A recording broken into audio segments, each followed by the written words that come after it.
That's great. Hey, it's hello. Hello. D2E, you're probably you, I guess. I think we're us in I there today. saw that the new Layton is actually going to be playable at a show this week. Neat. And I saw gangly Luke, the slightly older Luke. It's strange. Yeah. But first. But first. Yeah. So, our friend Rusty. Yes. I got a shirt that came in. This music is so intense. I want to describe the shirt because it's, well, you'll understand. One of the movies he liked and made us watch. They Live. Yeah. Right? I got him a They Live shirt. And it's cool. It's kind of like this cartoonish like take on it. Yeah. And it has your main character and then the big TV and then it has a couple people. But the shirt glows in the dark. And he puts on the sunglasses only in the dark, and it does the obey sign. That's aliens. cool. So I got that in the mail. That's not what this is. This is your birthday present. Oh. So I gave that to him earlier, and he was very excited. That is exciting. So. And I get a present today. Yes.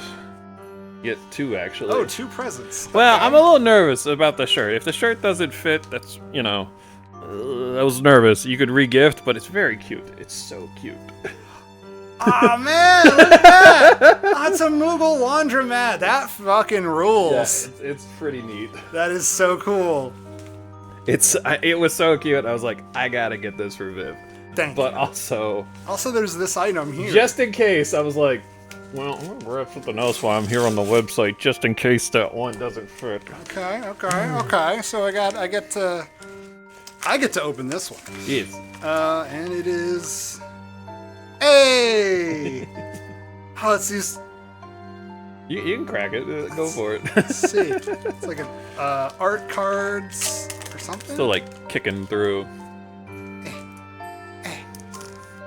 This is the granny and the hotel guy from Celeste. A postcard. Okay. That's up. And then we have this, and it's a little standy There it thing is. with Madeline and Badeline. That's so cool. Yeah, I thought it was pretty neat. It's a neat little acrylic. Oh, I love this.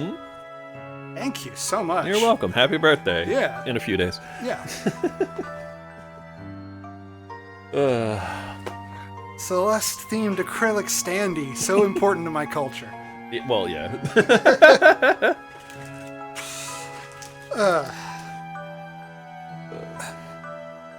That rules. Okay, I gotta read Tacit's comment here. In Labyrinthia City, allegations of witchcraft are investigated by two separate yet equally iconic video game heroes. A puzzle-solving professor and English gentleman who investigate crime, and a spiky-haired attorney who defends the accused by flying by the seat of his pants. These are their stories. Shit. It's like, where is it? Damn it! I gave you so much time. Our soundboard that we've been saying we're going to update for a year, part of the reason why I couldn't find it. Yeah. Yeah, Tacit, that was a good job. I'm sorry I was late on the... Alright, so Labyrinthia at night.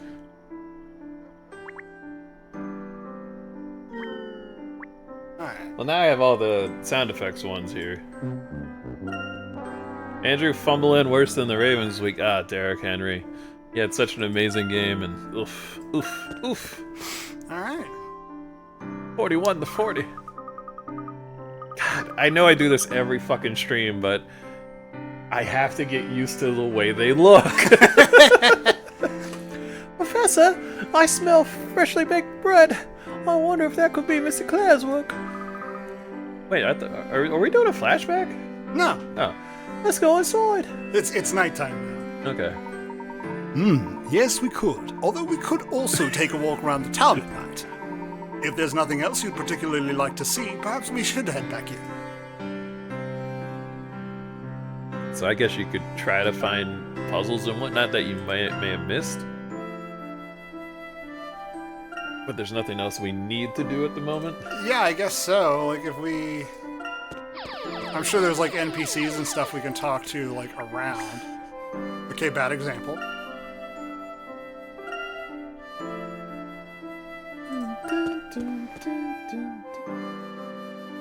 Oh, Bardley. Hey, Professor, the minstrel's singing a song again. I believe you're right, Luke. Let's go and listen while taking care not to disturb him. I hope you're not disturbing him. Are we disturbing you, sir? The crowd they thronged in the afternoon sun. The story was told and the creator was done. Oh, what a tale! Oh, sorry. Oh, what a tale! The story so fearful. What is this? Okay. Oh, what confusion! No one was cheerful. Yeah, typically these rhyme Yeah. and have like a meter. Got it. Okay, cool. There's nothing. There's nothing happening here. Oh, this Bodley bond named Bodley must tell you without fail, as it is his duty to relate you to this tale.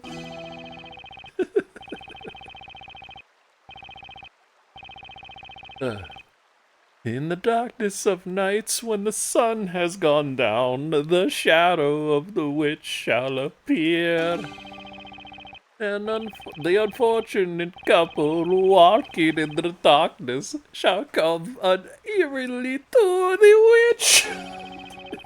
Why is there more? I feel I love Layton. Just that is his I'm enjoying music pose. It's And like bathe in the witch's fire, their lives will be consumed by her flames. His expression makes me think of the guy who's never heard of music, the Vine series that one guy did. It's like, but is this music? This is music here? I love that good old music. Like he's just never heard it before. Stop singing! Oh, the story you hear today is terrible, I have to say. Yeah, that was nothing. All right. Absolutely the fucking nothing. Eh? I think we just gotta continue. Oh, here's the new character. Yeah, what? He has a puzzle You for can be us. Liz. Cinderella. Francesca, Anna, Lillian, my dear friends, I am ever so sad. Soon the four of us will be forced to part ways. That's really funny. This is the pawnbroker's shop, isn't it? What seems to be the matter? Oh my, is that concern in your voice, oh gentle sir? If you have but a moment, allow me to explain my ever so woesome woe. Could you learn how to do that with your hair? I am already trying. It's just... Nope. I played the first RPG, Stick of Truth. I had a good time. Yeah. It's very Paper Mario-esque. I didn't play the other one. Yeah. Yeah. Same. I did enjoy Stick of Truth. It was fun. The family coffers are not brimming with coin as they once were, I'm afraid, so I've come to sell my ever-so-dearest friends. I thought I had time to clean my glasses. Sell your friends? Indeed, and lifelong friends at that. Oh, indeed, gentle sir, however my friends are ever so picky about where they stay. Pray, would you be able to put them into their proper rooms? You know, I was thinking about us doing voice acting. I'm like, it really does stem from me playing Final Fantasy VII with my younger brother and just being bored one day and starting to read it to him. Yeah. That's the whole reason D2E exists. Yeah? Is me trying to jazz up like this too, you know? I don't, David, our backlog is weird. We'll keep adding stuff to it. I'm not quite sure what we're gonna do. I don't think Kirby's gonna take much longer, so. A wants a room on the top floor. Okay. B wants I have not. That's what we were talking about. rooms on the same row, across or up. Maybe someday. I don't know. I my personal backlog of games. I have a lot ahead of it, and like 2 big RPGs I want to do. Okay, this is a big one. C doesn't want to be next to A. So like if we it switches all of the dolls to all of those colors. Oh shit. And this one is, it'd be nice if B had rooms below mine. Have any of you played The Fractured Butthole? No, we have not. Okay. So this one I think is the... Not you. No way am I staying in a room next to A. So we need to make sure C and A are not touching. So for A, in the place where she is, that's not possible because A touches everything else. Yes. So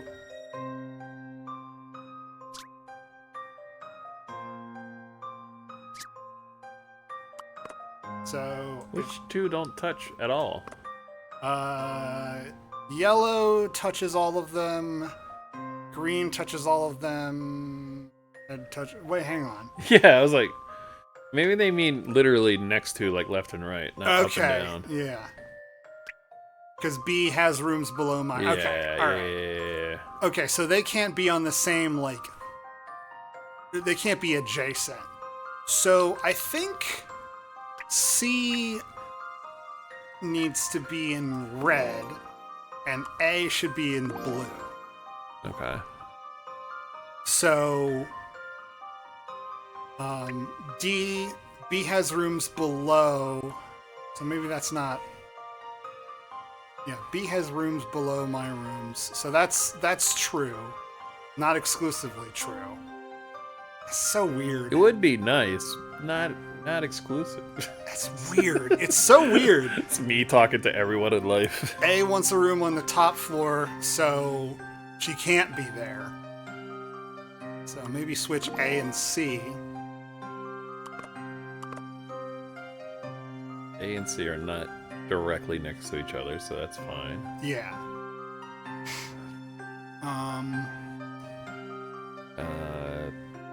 Who wants a room on the top floor? D. D. Or no, A wants a room on the top floor, so she gets she's got one at least. Okay. B wants the same row across or up. So yes, Done. same row, Yeah. same row. C is not Check. next to A. B has rooms below mine. Does But like, not all, but yeah. but like you can't put all four on top of it anyway, so it has to be somewhat fudging it. Yeah. Yeah, this one is strange. What if B is here?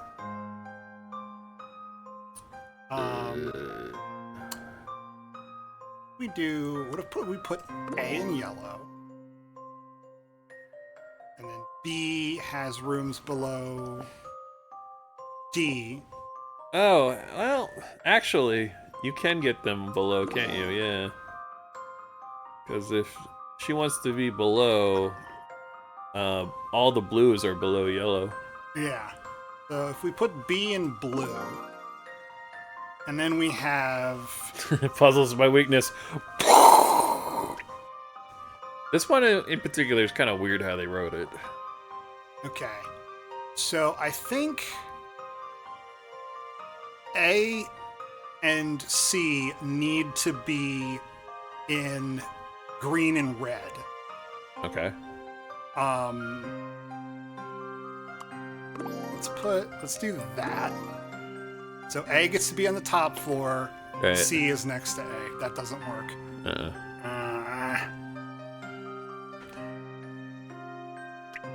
Yeah, they can't be red and green at all. Buh. Okay. So no. Sorry. D wants to be below B.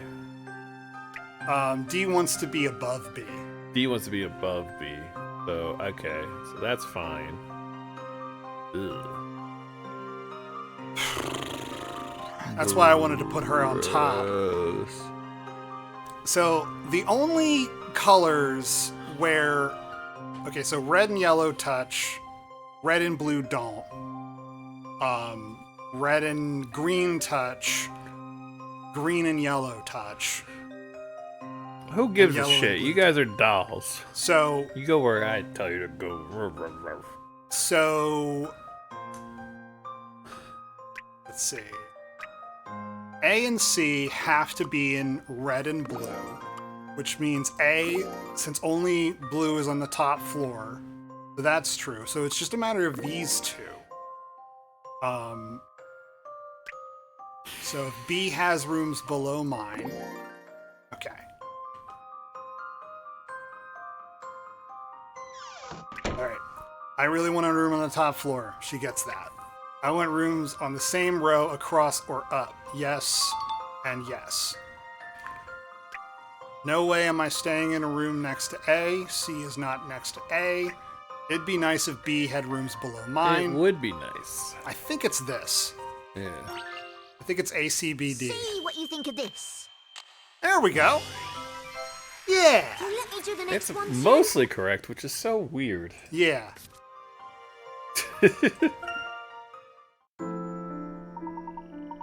Now I get it. The friends you were referring to are your dolls.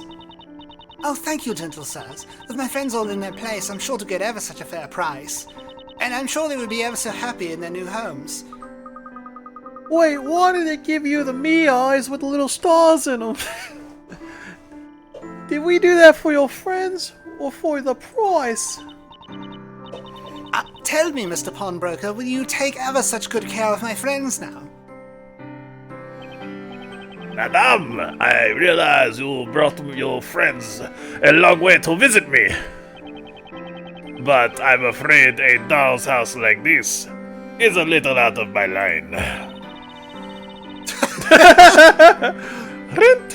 It's Doug Dimmadome, one of the Dimsdale Dimmadome.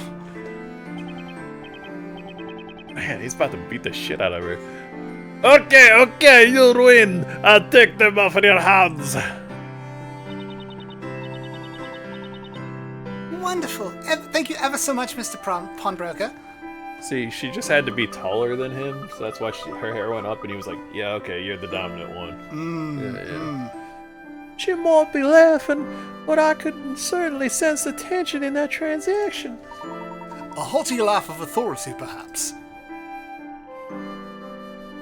Well, that was weird. What about this way? Viv and Grace and her mom are staying here tonight? Heads up. All right. We're working on the roof over there, so... Ah, makes sense. Yeah.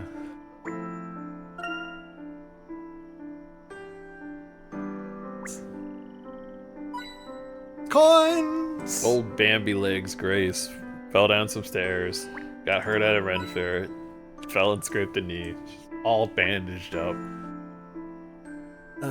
Yeah, she... So delicate, and she's so close to being an adult out on her own. It's... As the, like, you know, long-term uncle and aunt that we are. Yeah. I'm rooting for you, kid. I really am. Yeah. The water heater also sprung a leak? Damn it. And they're having a holy... They're having a lot, because when I was there today, the roof was, like, being worked on. They just replaced the water heater, and then they had another hole that was getting patched. Nobody's there. Okay. Like, they tried to do some home repairs, and it just was like, oh, 17 other things went wrong. What do you say? Phosphorescent anglerfish. Jesus.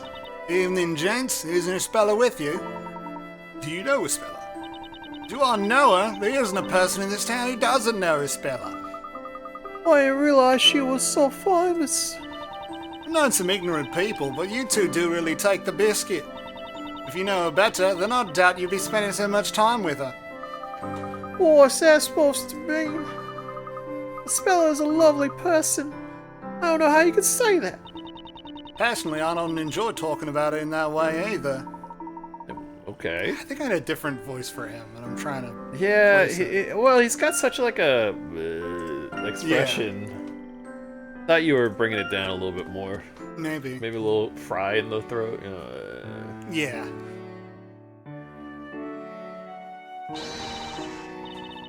Aha! Welcome back. I've prepared the evening meal already. Wow, it looks great. It's bread again.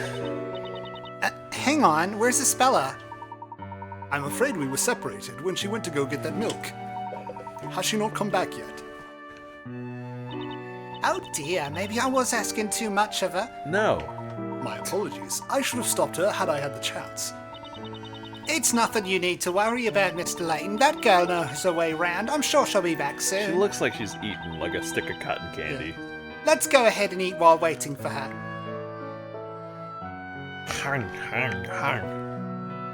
Really makes me want bread.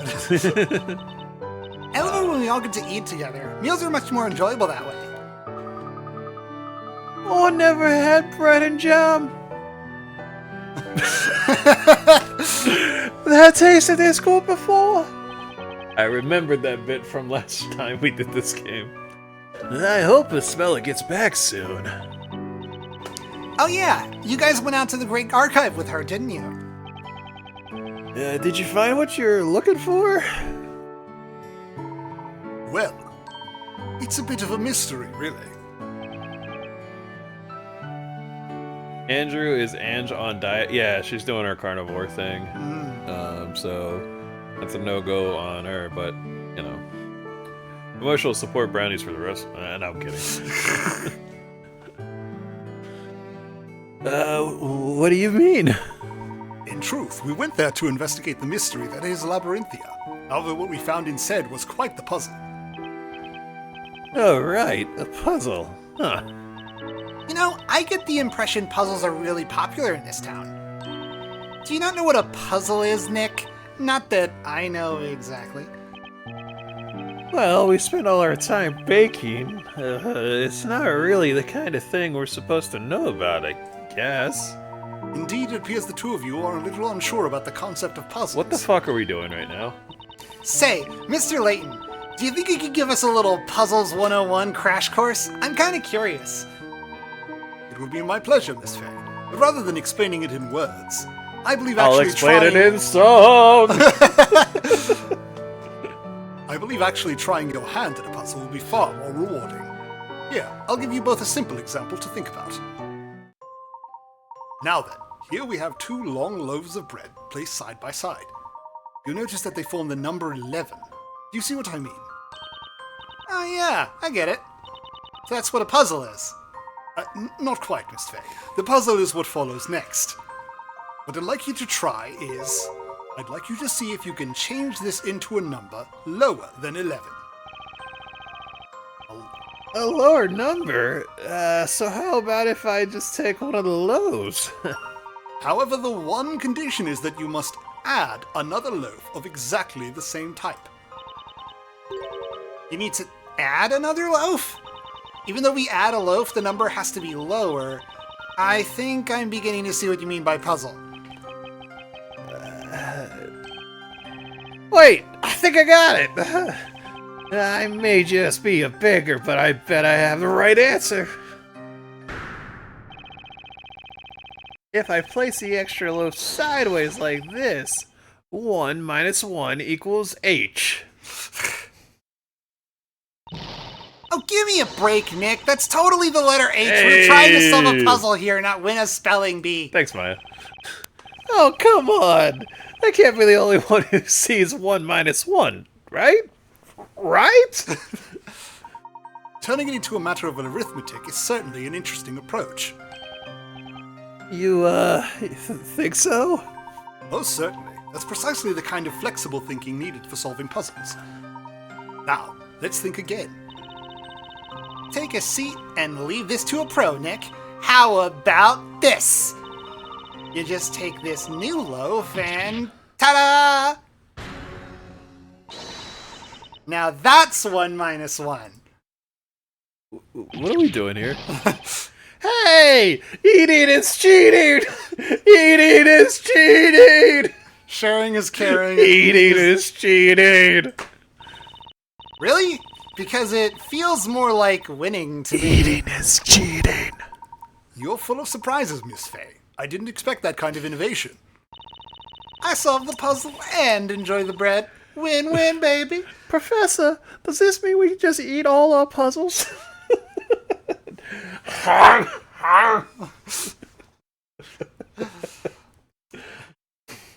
A stack of lead cubes. Oh, Professor, I don't like puzzles anymore. But, Didn't Mr. Layton tell us at the start that we needed to add another loaf of the exact same type? Ah, seriously? That's right, unfortunately. I'm afraid I can't accept this as a solution to the puzzle. Well, alright, but is there really another better solution? Well, what do you think? Can either of you think of a different solution? I did not realize we were playing Layton Babies, where he It's- becomes a preschool teacher. I don't know why We we're... are gonna do Herschel clues because they're really fun. I guess I'm drawing a blank. I guess this kind of thing just isn't for me. You both came up with such creative answers, I'm sure you'll be solving puzzles in no time. But now, it's time for the solution. The important thing in this puzzle solution is the angle of the loaf that is added. If the new loaf is placed upright, like so,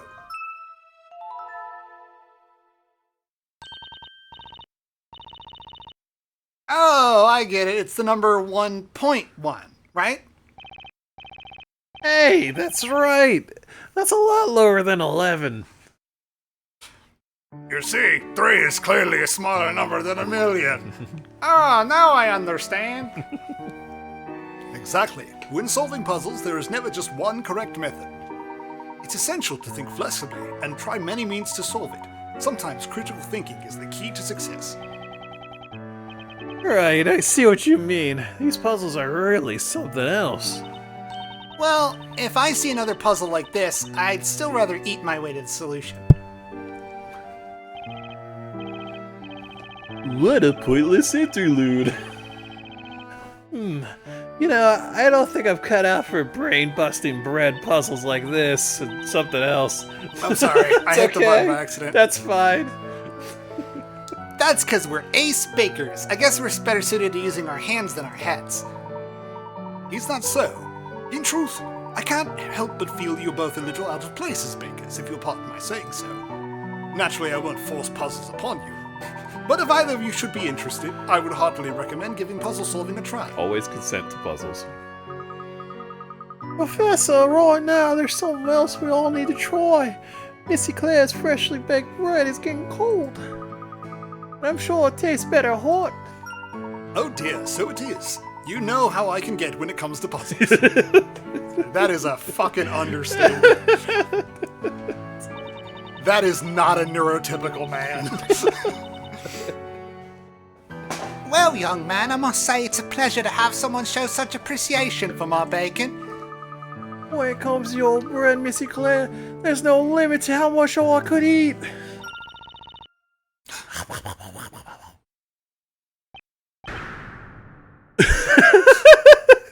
I'm not used to that face with these graphics.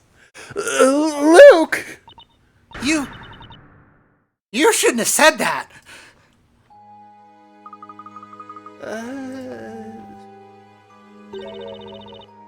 My, aren't you a darling? Well then, in that case, I suppose I'll just have to bring out my special reserve. Hold on a moment, I'll just go and fetch it. Alright, I think it's time I started preparing tomorrow's bread. Oh, yes, me too. I'm sure it must be that time already.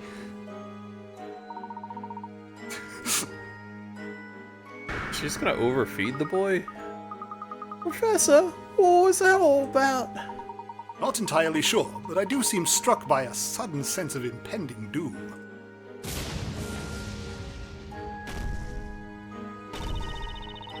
Sorry to have kept you waiting.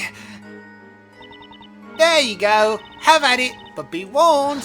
I won't take kindly to any leftovers. Whoa, this loaf. Wait, where do those two go? Miss Moya, Mr. Wright. Luke, it would appear that we have been left to tackle this particular task alone. It's just a fucking scene from Matilda, but just with a loaf. What game is this, by the way? That's a great question. I know you're actually asking me legitly. This is Professor Layton versus Phoenix, Wright? Yes. Is that what it's actually called? Yes. What else? Is there more to the title? No. That's Oh, just. it's just Professor Layton versus Phoenix, Wright? Yep. Ace Attorney. Yeah. Also, man, that's your punishment, is to eat a giant thing of freshly baked bread? Bring it on. I'm stuffed. I believe this must be the most bread I've ever eaten in my life. Wait a sec. I just realized we finished eating, but Smellies still isn't back yet. She went to the market, didn't she? Perhaps we ought to go and... Oh my, customers at this late hour. I'm sorry, but we're closed.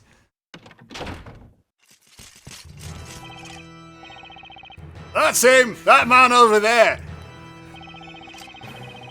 So he's the one, is he? Just a minute, what do you think you're doing, barging in here like this? Stand aside, madame. It's a matter of urgency. What are you going to do? You there, pork bite head. You coming with us? Porcupine head? You don't mean me, do you? Do you know how hard it is to find hair gel in medieval Europe? Yeah, what are we using? It's just fucking butter from the bread shop. He just smells like butter. Delicious. Who else in this room fits that description? Certainly you would appear to be alone on that particular front. Ugh. I wish I had a top hat too right about now. Enough of your idle chit-chat. Time to get going. Huh? What do you mean? He's the attorney dude, yeah. But he's a bread baker now, and he doesn't remember being an attorney. Well, it should be quite obvious. You're going to the court, of course. The court? Mr. Roy, what did you do? Yeah, Nick, what did you do? I didn't do anything. The only thing you can accuse me is making bread that's too good to eat. What is the charge? Baking a meal? A Succulent bread meal?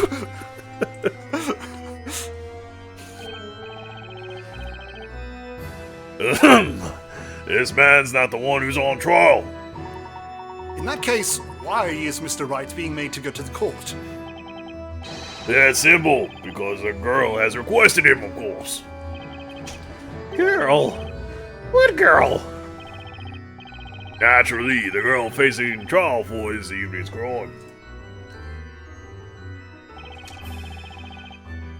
Oh, yay! She finished her skirt.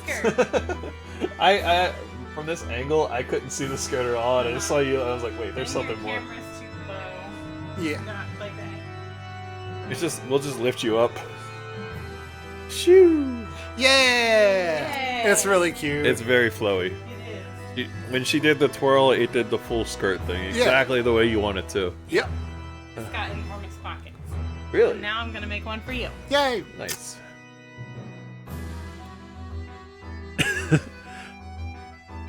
That ain't the switch.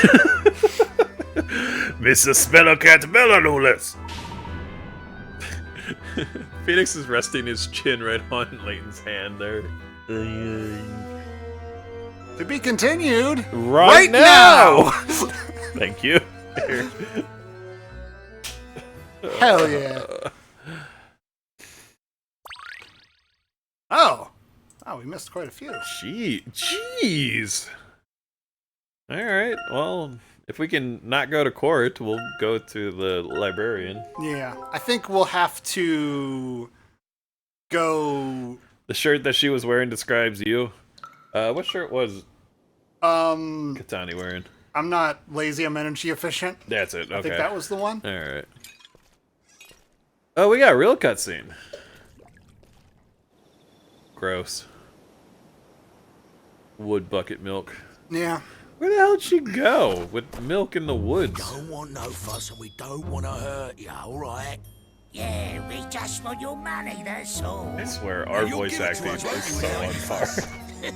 It's nonsense. Echinase!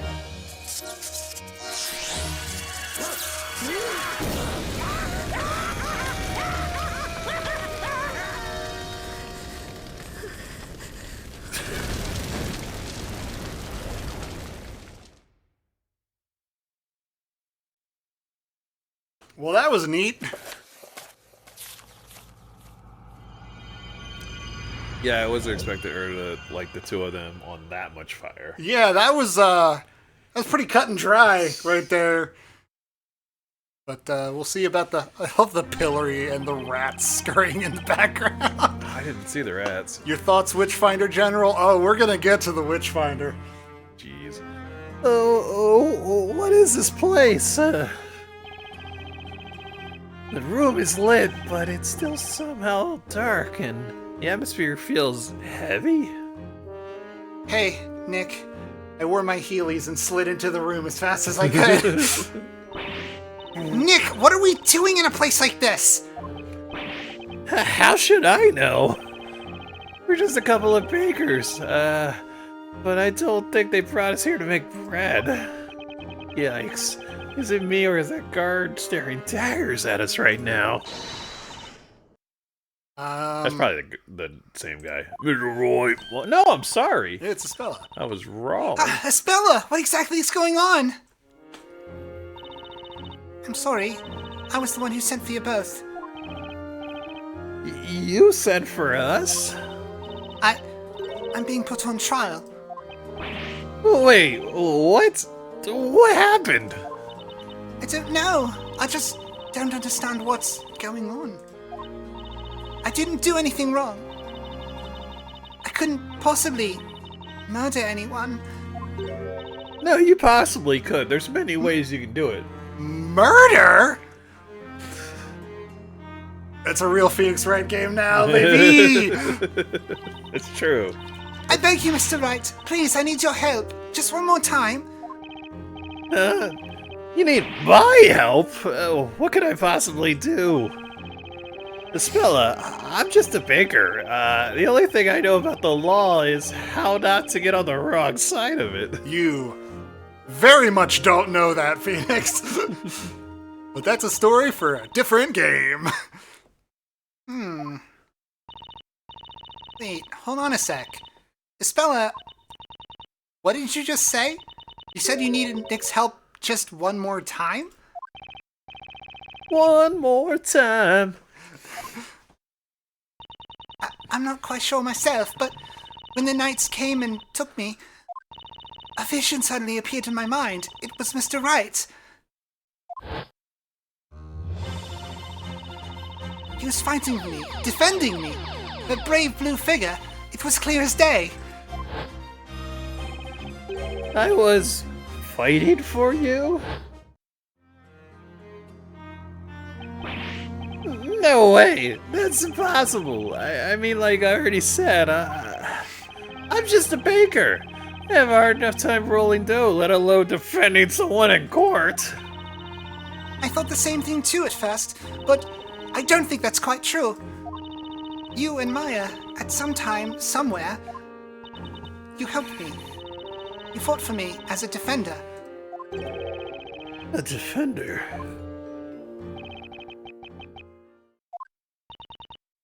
What's wrong, Nick? I wish I knew, Maya. But hearing a spell mention a defender, can't help but feel something inside of me just burning at the mention of it. Accused! Defender! It is time. Head forth, you two. Head forth. Where are we going exactly? I think she was seeing the past, but yeah. Not good to have visions. To the courtroom in which today's trial will be taking place. The Chamber of Fire. The chamber? We don't talk about those books anymore. Yeah. They've been canceled. Yeah. The fire! Make haste. If you are but a moment later, guilty verdict will be delivered immediately. What? No way! Mr. Wright, I'm truly sorry, Mr. Wright. I know this is all so sudden. It's a lost cause, isn't it? When you're found guilty, you'll be a prisoner of secrets.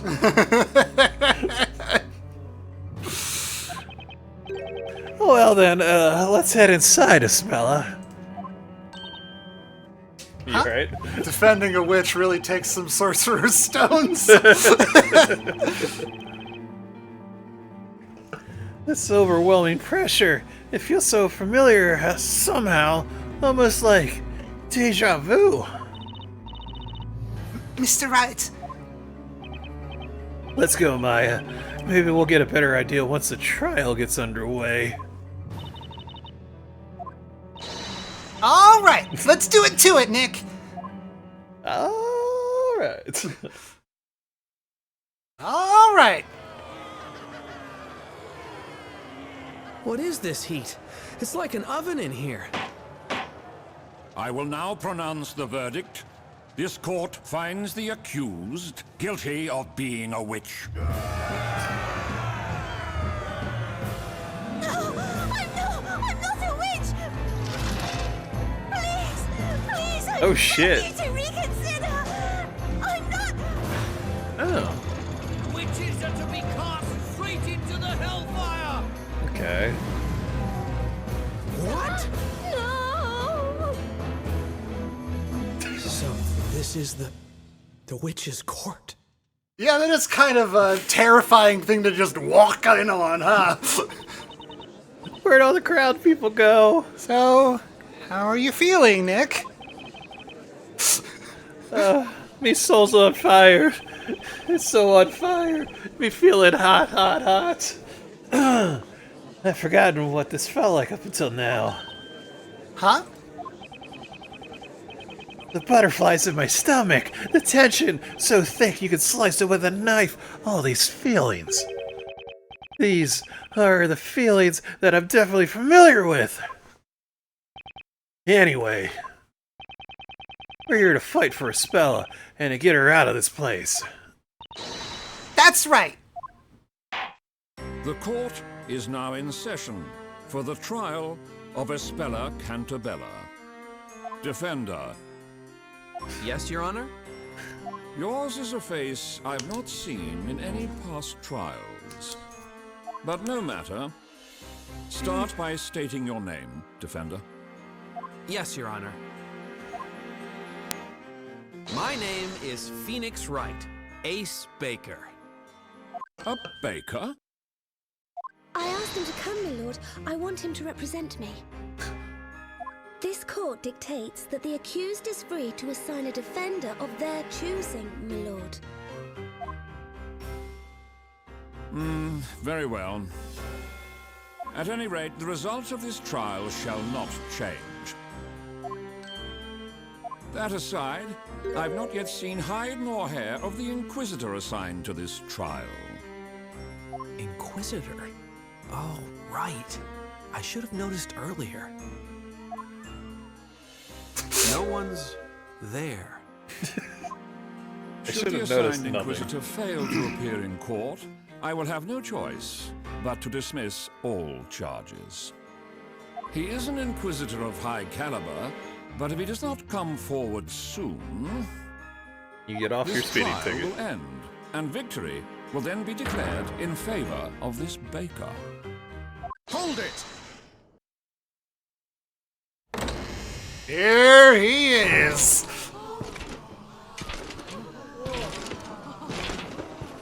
Tis the witch finder general himself.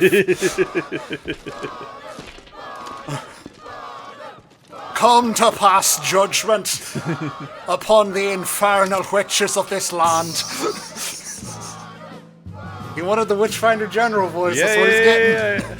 Even though that's not what he sounds like at all. Knights of the court, I have but one question for you both. Are you prepared to cross swords? I, Inquisitor Zacharias Barnum, am indeed prepared to do battle, my lord. He is so fucking Fire Emblem, and his hair is not stupid enough. Yeah, it's incredible.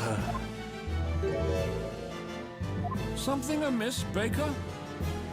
Sorry, Your Honor. I just didn't realize we could have swords here in the courtroom.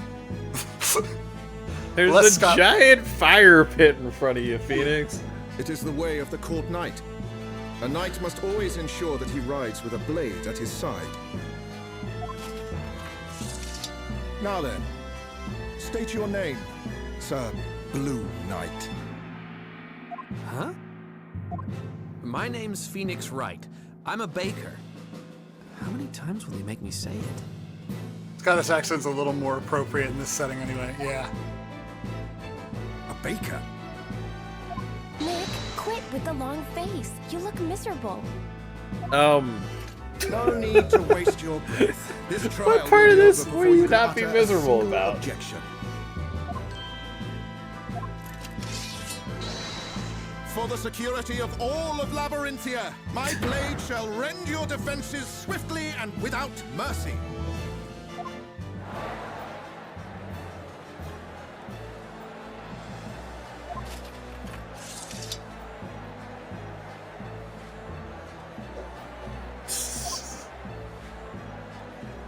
The doughy defender.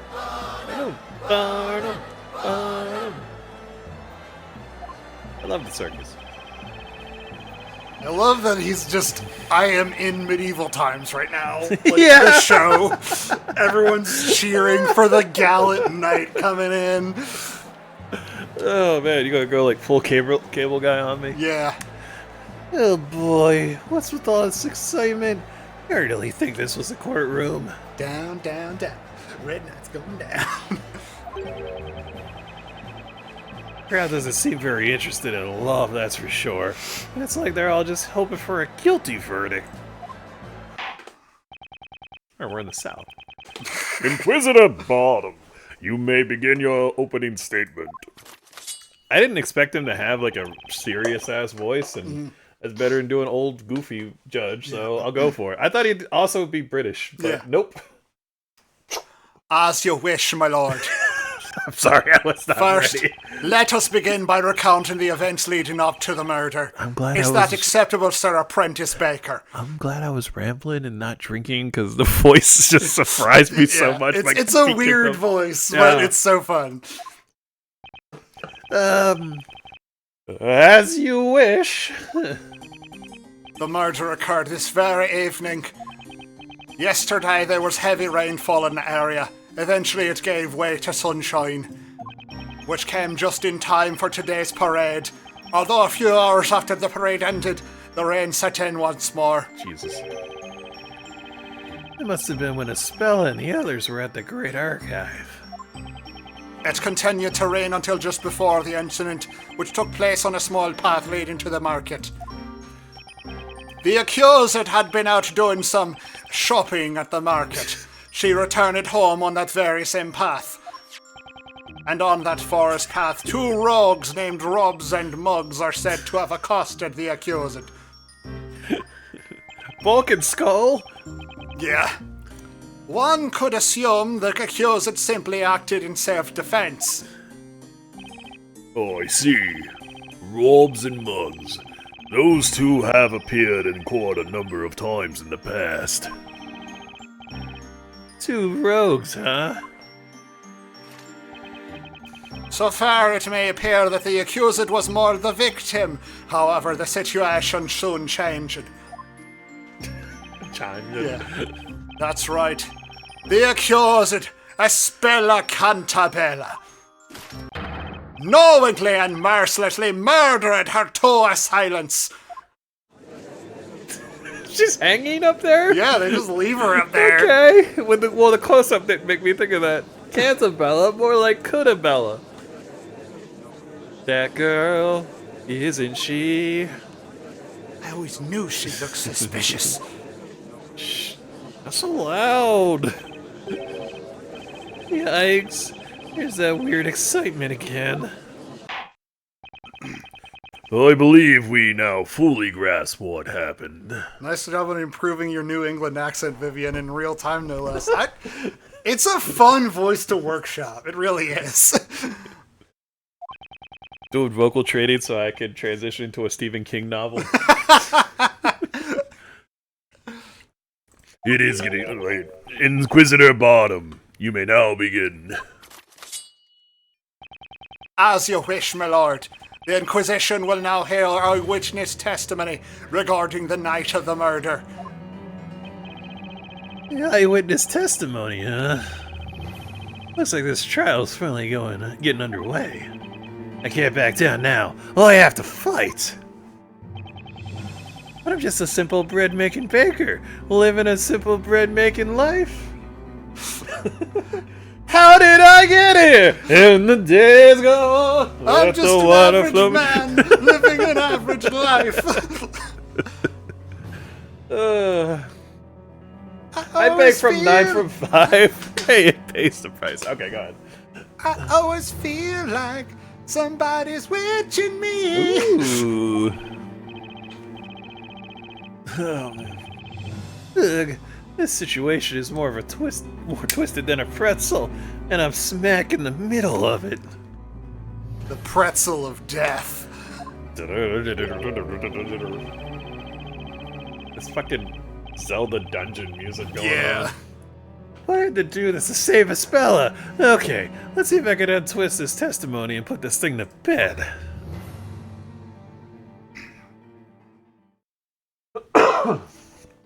Excuse me. He came with the suit, but which makes it more confusing because he's been here for months, I assume. Yeah. Years. I don't know. It's hard to tell. Allow me to welcome you all. Now would each of you please state your name and occupation? Hold it! Wait a minute. What's going on here? As I already explained, Sir Apprentice Baker, this is the eyewitness testimony. Yes, I understand that, but there are 4 witnesses. Indeed, this many people inside the courtroom could pose a health and safety issue over the fire pit. Your Honor, that's not quite what I meant. Witness testimonies are supposed to be done one by one, as in one witness at a time. Was I Mary? I can't remember. What are you talking about, child? We'd be here all night if we did that. That's right, young man. We have witnessed the very hand of fate reach out to us this evening. Can we hurry this along, perhaps? These flowers won't sell themselves. It's As much as my boss wishes they would. like 10 p.m., lady. I'm sorry, I gotta get over this. This man fell out of Mega Man Legends. Look Yeah. at that head. It's so angular. Nightle? Yeah. The path to knighthood is an arduous one, but I remain steadfast in my resolve as I travel down this long road. I shall not falter. I will be victorious. Who cares? Just question the wrong ones. I already know the girl in the cage did it. Let's get on with it. Yes, get on with it. Thank you. Get on with it. Yeah, finish this already. I like to go back home and go to bed. You can go to bed anytime.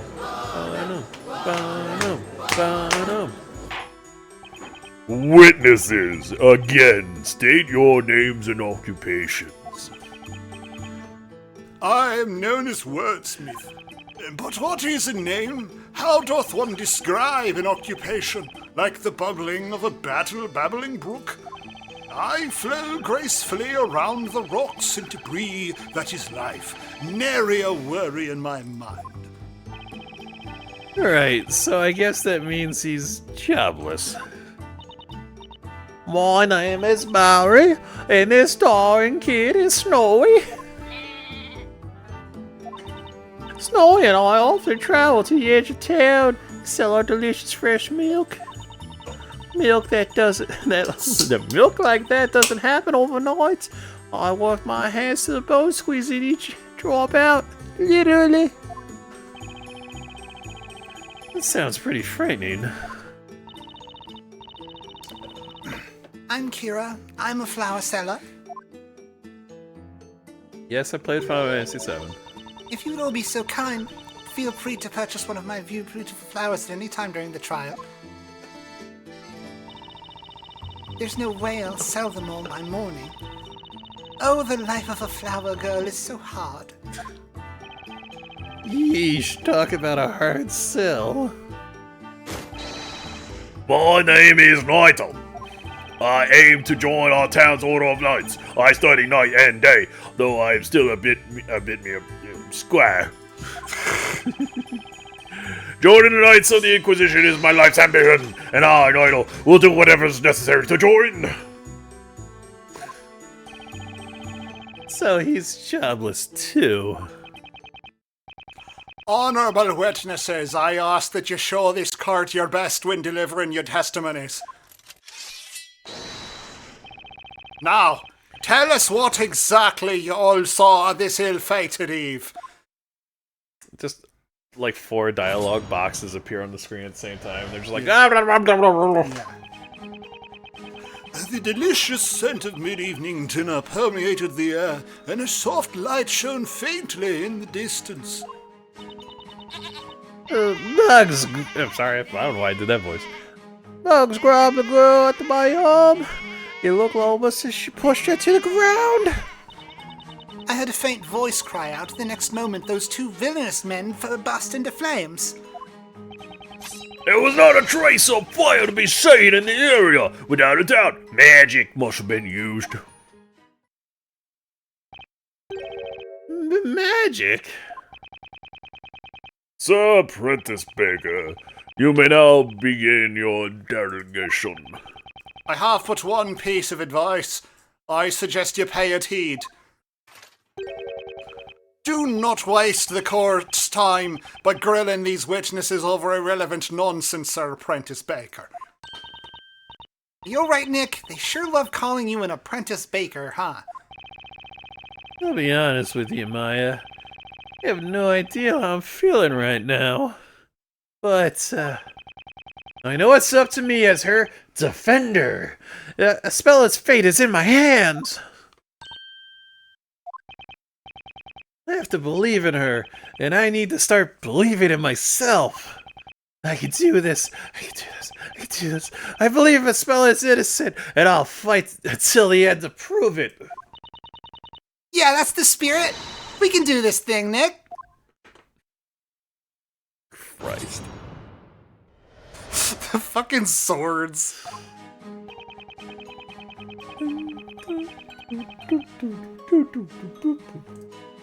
What a remix. What time would that be exactly? Dinner time. When else would the scent of dinner be in the air if not dinner time? Do you see? Not so much. The sun had already set by that time. That should be adequate. The sun had already set. So you clearly witnessed what happened tonight, is that correct? I have been dubbed a witness, though I must clearly have witnessed something. Do you see? In that case, how much light was there in the immediate area at the time? Enough to see the nose on my face, but not enough to see the trees ahead. Do you see? No, that doesn't add up. If the area was completely dark, then you couldn't possibly have witnessed anything. Do you see? Nevertheless, something caught my eye. It was a most ominous sight. Ominous is what that sight was. Okay, I get it. It was ominous. Objection! Poor form, Sir Apprentice Baker. I hate to disappoint you, but there was in fact light in the area. Huh?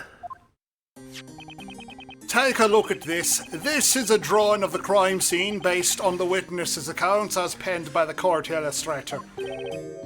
The court illustrator? I never heard of that before. Look carefully. This shows what the scene looked like at the time of the murder. Oh, it's like the Octopath ending cards. Yeah. So nice. An illustration of the highest quality, as always. Now then, we have established by the time the murder occurred, the sun has already set. I love that these idiots are so tied to doing photographs and then wrote themselves into a corner and realized, ah shit, we can't do photographs. Alright. Look at this lithograph! And so naturally the defendant was carrying a fire-lit lantern, as we can see. Actually, in the retro attorney games, was it Great Ace Attorney? Yeah. Is that what they're called? Okay.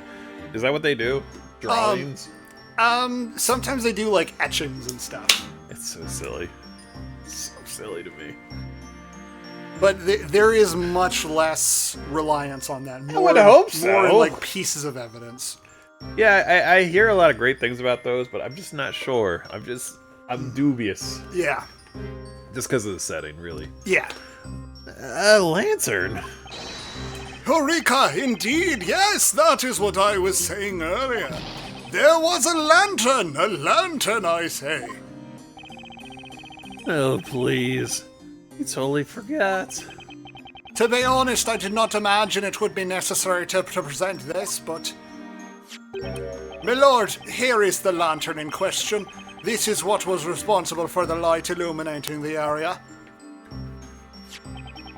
Very well, the court accepts this into evidence.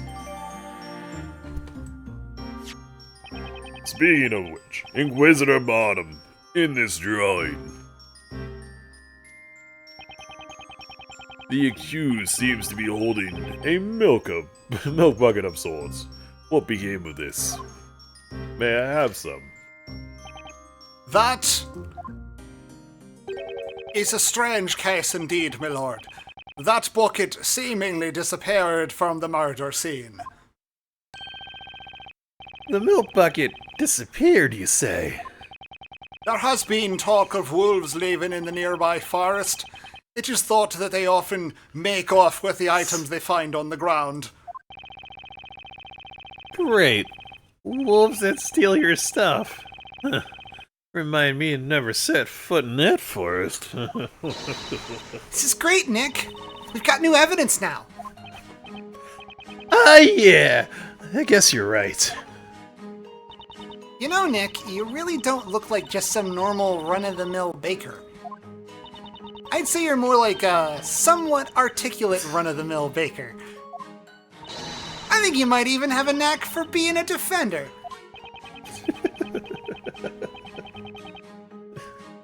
This is not quite big dick energy, just, you know, mild attorney energy. Yeah. Fair to Midland. There's a clear contradiction somewhere in the testimony, and I'm gonna find it. Oh, that's right, we don't do that part. Until we press it. Hold it! Bugs was one of the two rogues. Is that correct? That's right. That man, he grabbed the girl's arm and pulled it out a knife.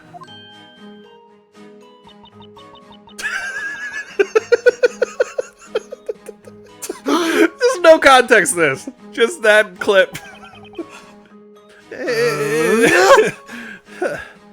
Is something wrong? Or was it Robs that grabbed the girl and had the knife? Huh? Oh dear, now let's see. Muggs was the short one and Robs was the... No, I think I got it the other way around. I want to check the court record to see what their profiles look like. Sure. They are together. That's funny. A couple of cards. Well, it doesn't matter which is which now, does it? That's all well and good, but I was kinda just hoping you would testify about the lantern. Honorable witnesses, please continue with your testimonies.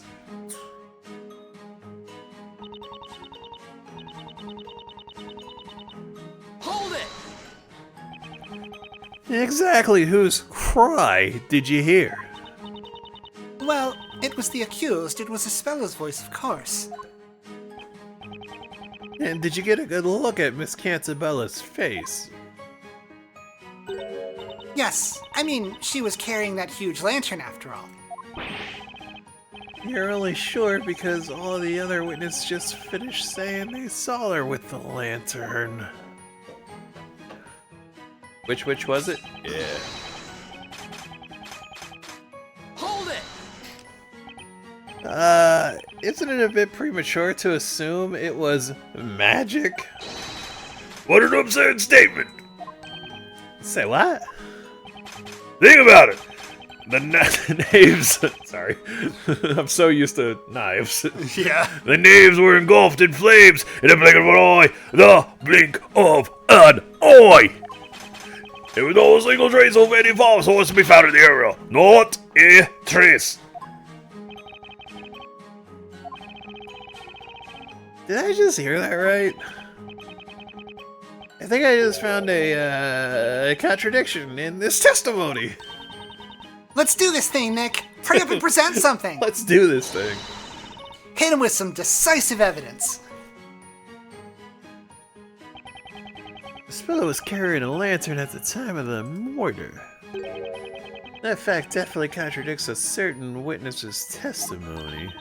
That's right, but even if we know what the contradiction is, where do we go from there?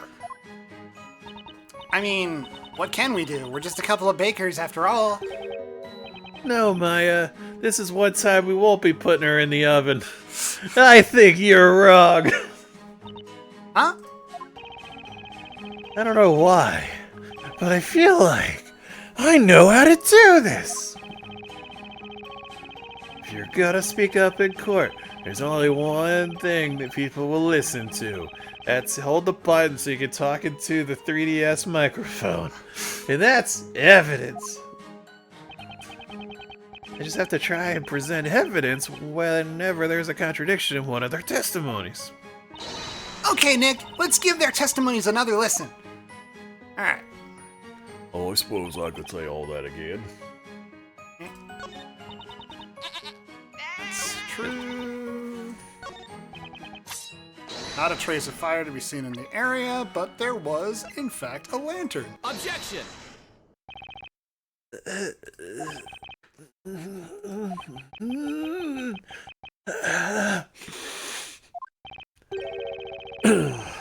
What is the matter, Defender?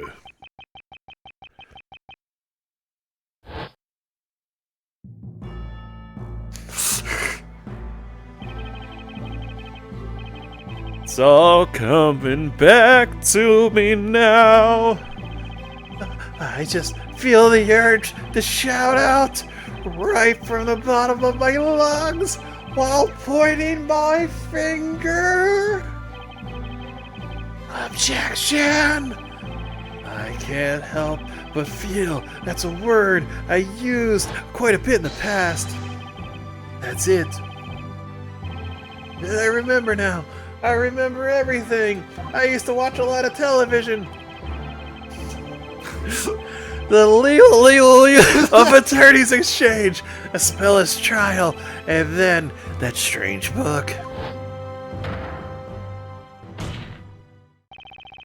This feeling, I'm gonna come. I feel like I can take on the world. Witness. Oh, what's all so important? I was soon to be a member of the Honorable Knights of the Inquisition. I accept your challenge. Have at you! You say that no fire was present at the scene of the crime, meaning the defendant must have used magic. Unfortunately for you, that is not the case. What do you mean, Sir Apprentice Baker? What I mean is that the defendant was, in fact, carrying a lantern. A lantern containing fire!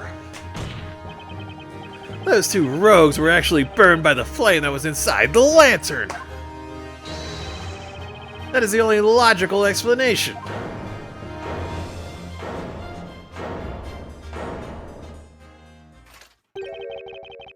My, what a startling conclusion you've come to, Sir Apprentice Baker. What do you mean? The only logical explanation? Do you agree with this statement, honourable witnesses? It is presumptuous for a man who knows nothing to complain that he knows something about which he really knows nothing. Huh? Besides, how could one teeny tiny flame be strong enough to set the belt ablaze like that? They were drinking at the time? There were two of them. How could that flame engulf them so fast? They were covered in rum. Furthermore, if they didn't burn as you claim they did, do you mean to suggest that they were soaked in oil or something? Oh. Well, Sir Blue Knight, it would seem you have bitten off more than you can chew. I definitely didn't see that coming. What say you, my lord? Do you have any thoughts on the proceedings thus far? Given the testimony as we have heard it, this court has come to its conclusion. 'Twas a truly gruesome and merciless act, an act for which only one thing could be held responsible. The nefarious crime of magic! Hold it! I don't believe in magic. Onward! Oh, wait. Wait just a second. Is there something you have forgotten to mention, Defender? Not exactly, Your Honor. It's just that, I mean, you said magic. That can't be right, can it? What are you suggesting, Sir Apprentice Baker? Witches use magic, which in turn brings about disaster. Such is the way of this world, is it not? Actually, just prove there's magic in this world. Show me a spell, and I'll believe it. Yeah. It may seem to be the case. But there's no way that's actually possible. This court finds Espella Catabella, the accused charged with being a witch. Espella? A witch? A witch's existence in this world is a crime in itself. The ability to use and control magic is a criminal offense indeed. As such, any witch found practicing magic will be sentenced to death by fire! No, you're wrong. I'm not a witch. I mean, have you ever thought of your own name? Has that ever crossed your mind? Sir Apprentice Baker, I do not envy your current predicament. My lord, hand down your guilty verdict against this witch immediately. Objection! But there's no evidence to prove that any magic was really used. What a sucking it, bread boy. We all heard her cast the spell. Huh? That's right, Snowy and I heard it. Isn't that right, Precious? We heard that incantation quite clearly. That frightening voice, there's no mistaking it. It was Espella's voice. I'm so mad I could break a flower in half. Easy as to not lie. I clearly heard an incantation most sinister. Inganize it went. Inganize? Ignaze. Ignaze? Yeah, I think so. Gross. Incantation? Ignaze? That's what I use for my allergies. It's no good. I just can't wrap my head around this topsy-turvy, otherworldly court. Well, then, it would seem the defense has no further objections. It appears so. The court finds the use of magic at the time of the murder to be an undeniable fact. Furthermore, the honorable witnesses have stated that they each heard an incantation being recited. The court finds no reason to delay its decision. Sorry. It's close enough. Nick, we have to do something! I know, but what exactly can we say? Here in this world, our sense of logic is completely useless. Actually, has she come to the realization that they're in a different world? This court He is did. ready to hand down its verdict for the case of Espella Cantabella. Hold it.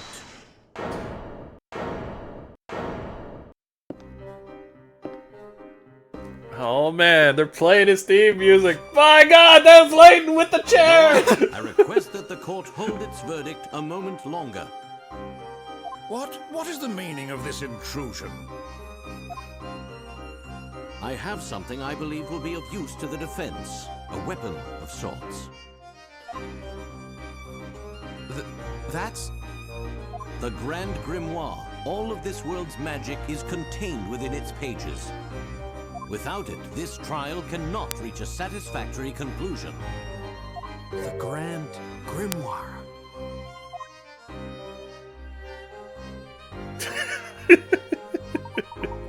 We meet again, Mr. Wright. Well, now, it seems things are already afoot here, although the real contest begins now. Are you fully prepared? No. So, are you here to help us? Just them staring directly Yeah, into the I'm camera. playing like this weird, like Professor Layton VR game. Yeah, it's so strange. Of course, the professor always helps people in trouble. It is the duty of every gentleman, right, Professor? Professor? There is a saying that I find quite useful in situations such as this. What situations such as this? It's so great. You're in the middle of a fucking We're in a witch trial. fantasy There's a world huge with- fire pit that they're about to just drop a poor girl into. This reminds me of our trip to Thailand, Luke. There is a time for words and a time for action. Right. You have been working as a baker in this town up until now, have you not? I must say, I am a little mystified. I'd have expected you to be more familiar this world in its system of magic. Yeah. How can I put this? I guess that's not quite the full story. Is that so? I'm glad we had plenty of time to talk. It's really considerate of the judge and Barnum just to let us have There's this just a moment. guy standing there with the lever, just like, fucking come on. I kinda had an epiphany just now. I remember all sorts of things, like how I'm not actually a baker. I forgot how to bake bread! And well, how magic can't really exist? Then it would seem I was correct about you, Mr. Wright. You are not in fact a citizen of this town. Is that correct? Solved another puzzle, genius! Just fucking look at me! Yeah. Right, at least it seems that way. However, for now, we have no option but to accept this world and its rules as a reality. Without first understanding those rules, I'm afraid you will not be able to save Miss Cantabella. Guys, we dropped the lever on her like 10 minutes ago. You've been chatting this whole time. Yeah. But things like magic only exist in fairy tales and make-believe.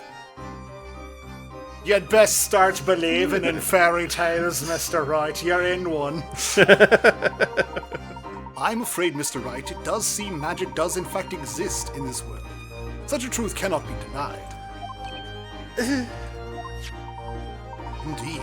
That is why the Grand Grimoire is a weapon well suited for this witch trial. Luke is so fucking happy about this. At the moment, you are tantamount to a knight without a sword.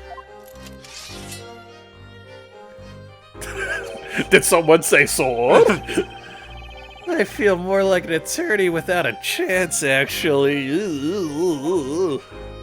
Yeah, what are they gonna try against a freaking witch trial? Oh wait. Oh, they get weirder. This is not the weirdest court system in Ace Attorney. I think like Phoenix just like leaned on the desk so he could get like Luke's eye level for this shot. Right there, Mr. Wright. I hate saying that. I'll explain how the Grand Grimoire works. The Grim Grandwire is what I was about to say. Have a look at the touchscreen. There you'll see the button. Touching the button will open up the Grand Grimoire. You will be able to present spells from the Grand Grimoire in much the same way you would present evidence. Excuse me? This book will surely be a most important asset for us in this trial. What the fuck is this game? Oh, that reminds me. I'll go ahead and bookmark the spell. I want to say it wrong every time. It's so stupid. Ignace for you. Viagra. Nays, that's the magic spell all the witnesses said they heard, right? Nick, you should take a look at that spell. Alright, all I have to do is prove I'm a witch. It would be really funny if he said the words for the first time and just a pillar of fire appeared and he's just like, ah, fuck. I guess I'm a witch. Oops. I just remembered, before I was attorney, I was in another world.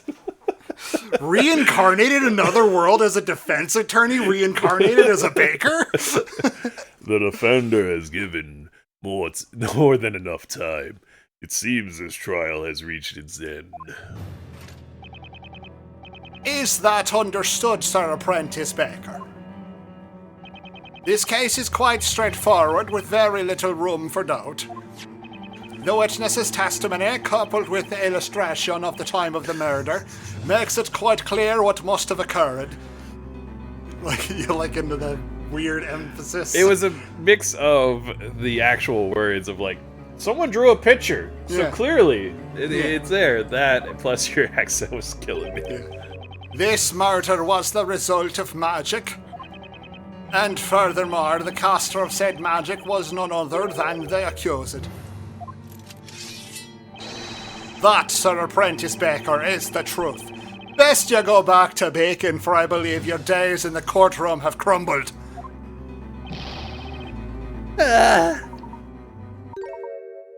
Is everything okay, Mr. Wright?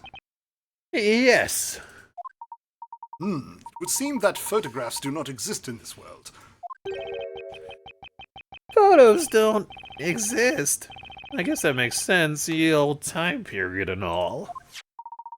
The sketch drawn by the court illustrator. Therein lies your final chance, Mr. Wright. My final chance? I understand the witnesses have already finished their testimony. However,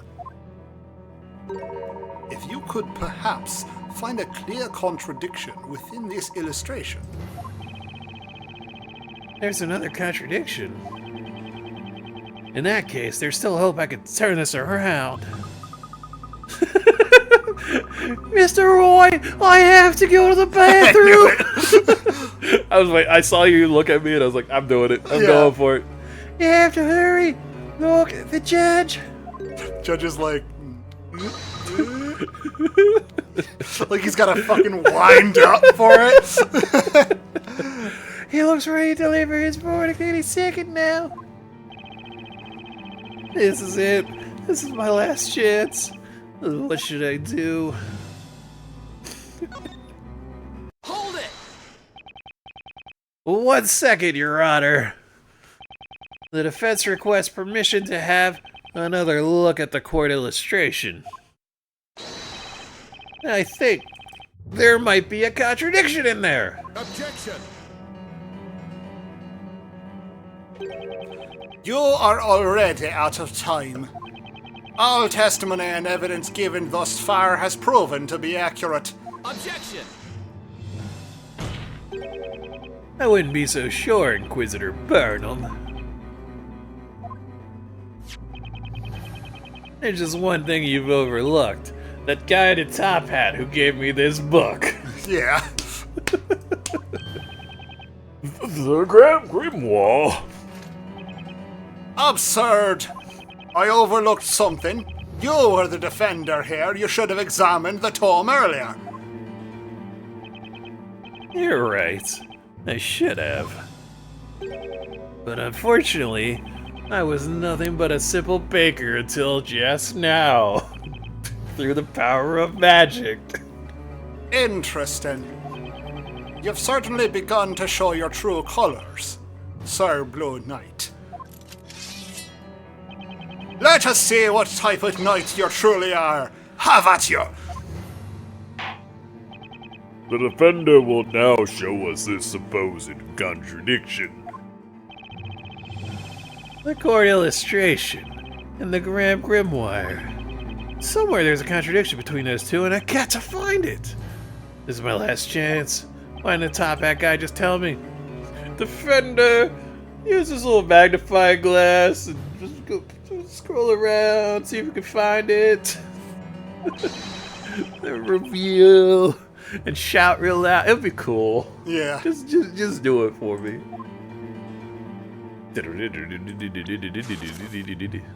Requires an incantation and a scepter. She does not have a scepter. Yeah.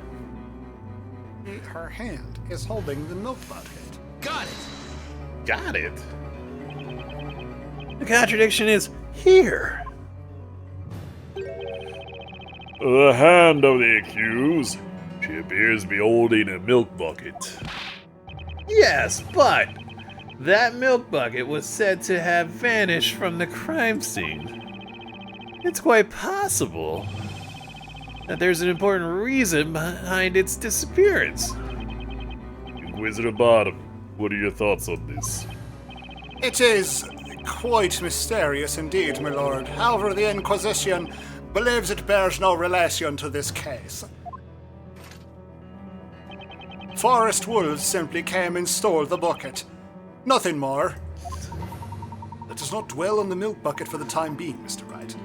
Wait, are you Rather, kidding? we should first consider any information with it. That didn't count? What?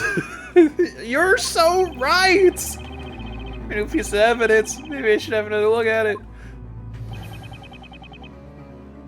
Are you fucking... Please give me one more final chance. Granted, but be warned, you're running out of chances, Defender. The defender will now point to somewhere else on the picture.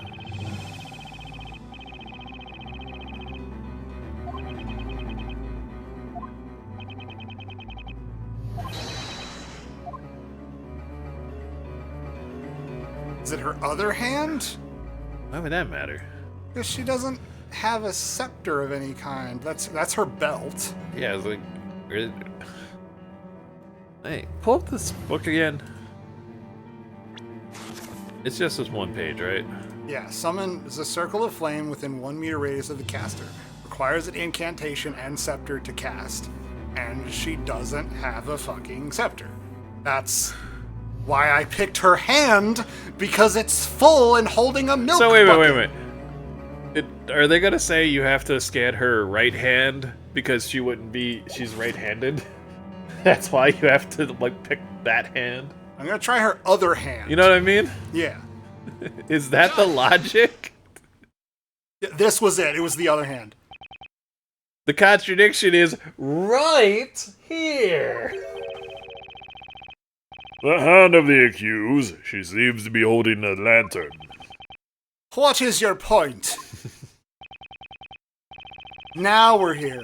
Unless we had to do both.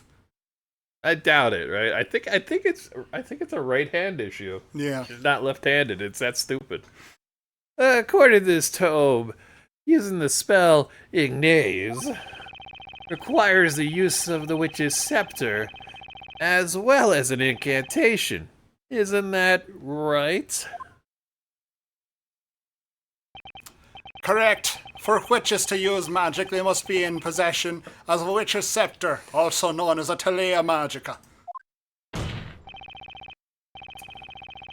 Telea Magica? The fuck are we doing? Why? We already just say staff. The book already said staff. This game's insane. Why do we need all this fucking lore and proper names? That's true. You don't need to do this. If that's the case, then there's one thing that doesn't add up. Take another look at Miss Cantabella's hands. I think somebody at Capcom was making a completely different fucking game. Was this Capcom who made this game, or is this NIS? Or like level 5? I don't remember who I actually thought this was made a it. level 5 joint that worked with them, but I don't know.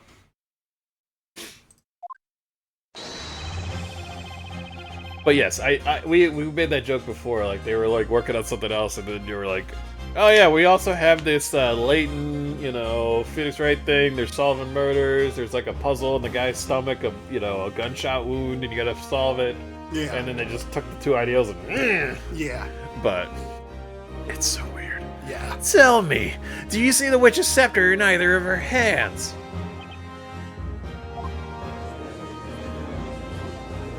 I hate that they're so crowded. There we go.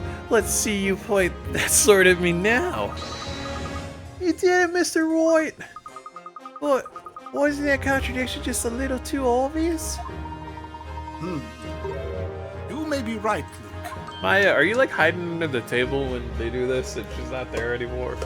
Eh. It would certainly appear that the good Inquisitor is taking this particular oversight rather too well. That is correct, Sir Apprentice Baker, but you should not underestimate me. This is perhaps your first time seeing this item, is it not? Right here is the very scepter you mentioned. That looks insane. One of the Soul Calibur witnesses sword. found it tossed in the shrubbery on the side of the path. Ah, yes, indeed. That was I. I located it. My feet found themselves ensnared in the blasted thing, and it sent me flying through the air. Somehow, I'm not surprised to hear you fell, Gramps. The scepter does seem to carry a most sinister air. Indeed, my lord. However, this scepter will only work while in the hands of a witch, with the incantation being said aloud. Aw, it's too bad. I wanted to try lighting some stuff on fire. Please don't look at me when you say that. You see, there are two magic gems set in this scepter. Magic gems? It's like a red gem and a white gem. These gems each contain a particular magic spell. Oh, it's like materia. By simply looking at these magic gems, one can easily determine which magic spell can be used. Nick, quick, look at this page.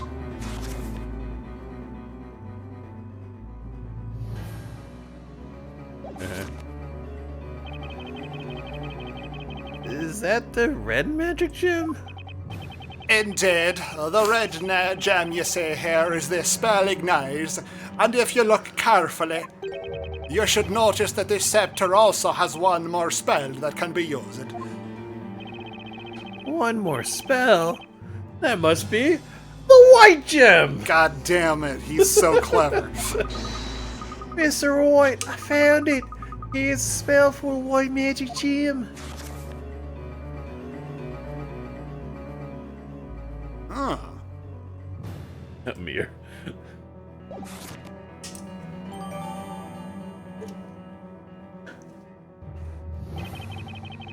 Causes anything the caster touches to vanish from sight.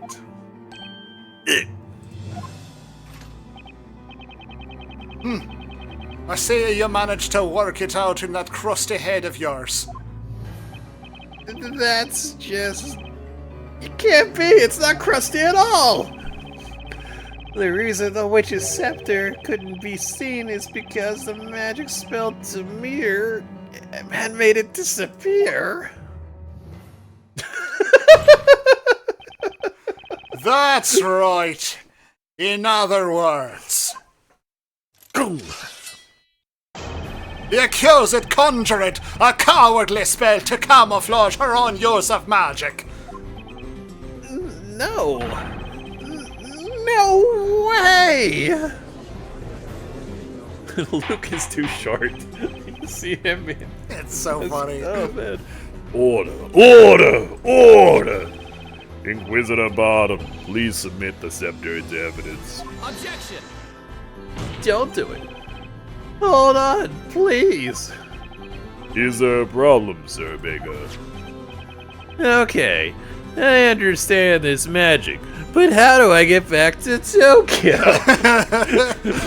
I understand this is a witch's scepter. However, whether or not the scepter was in Miss Cantabella's possession has not yet been proven. What are you talking about, Sir Apprentice Baker? Isn't it obvious? I'm talking about fingerprints. Supposing Miss Cantabella did in fact handle the witch's scepter, then her fingerprints should still be on it.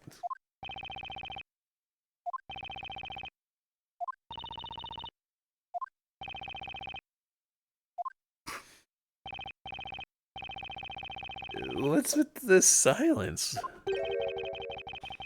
You said fingerprints. Inquisitor Bottom, tell me, just what is this Baker blabbering about? I haven't the slightest clue, my lord. It is the baker's first time in court, after all. Huh? I keep thinking Luke is doing this, but he's doing this, but it just looks weird. Yeah. I'm afraid it's no use, Mr. Wright. It's no use. In this world, it would seem the concept of fingerprinting does not yet exist. What? Oh man, after this dumb blonde burns, you and I can make so much money inventing shit. Yeah. As I have said already, best you head back to the bakery, lest you continue to serve this court more of your half-baked ideas. Pretty good.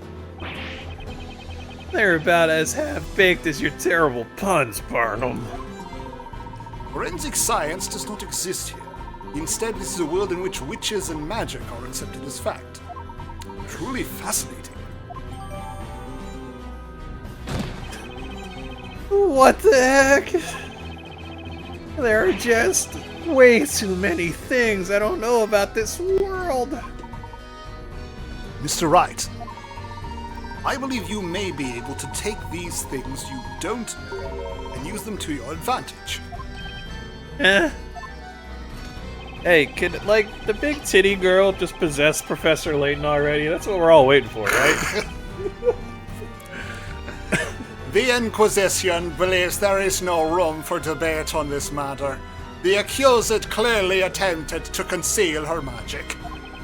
Better luck next time, Sir Apprentice Baker.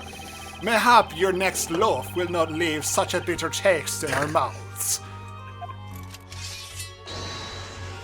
Now then, my lord, I believe it is time. I ask that you render your unwavering verdict. Objection.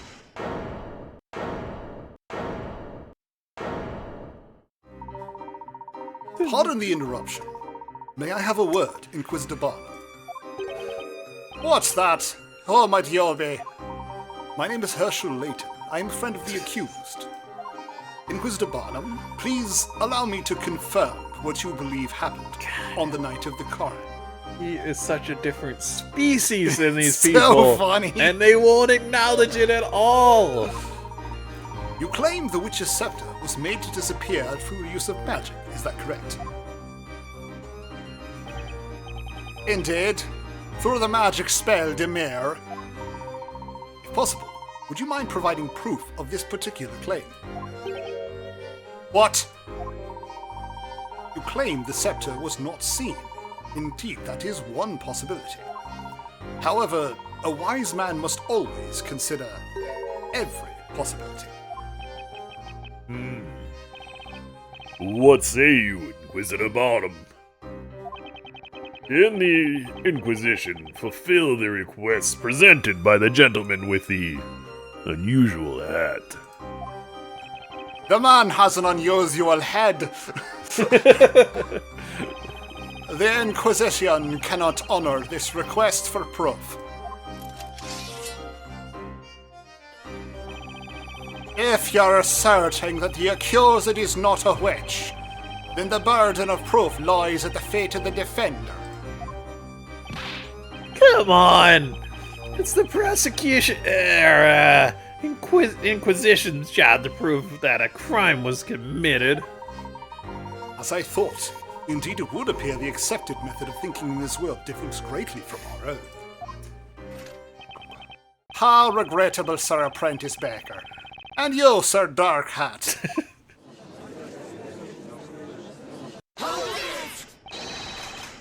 Inquisitor Bottom, sir, should I record? I'm ready to lend my testimony. Sorry. Sorry. I didn't expect these idiots to talk. It threw me off. Would anyone care to purchase any pre-testimony flowers? I've got a lovely array of bewitching lilies. I also forgot what voice I was doing. Snowy and I will not be dismissed so easily. We came here to expose the identity of a witch. Is that right, Precious? A witch's scepter, you say? Yes! Yes, I know of such a scepter. Allow me to elucidate the matter. Whoa. Bad Layton. Don't like the side profile of Layton. What do you think, Comb your hair. Barnum? The witnesses appear to have something to say. He looks like he has a mullet. He does have a mullet. Does he actually have a mullet? Is it really a mullet? Pretty much? Pretty much. Really? Yes. Hooligan, are you alive? Is Vivian fucking with me? Look up what he looks like without his hat. I haven't spoiled it for myself, but...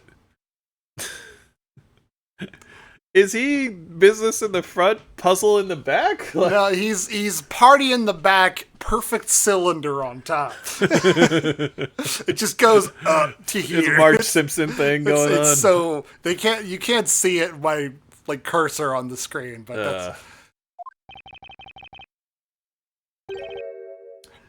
very well. Most honorable witnesses, I grant your request to testify once more. Tell the court all you know regarding this Telea Magica. Well, we've somehow managed to keep the trial going, I'll owe you that one, Sir Dark Hat. Please, Mr. Wright, Mr. Layton will suffice for the time being.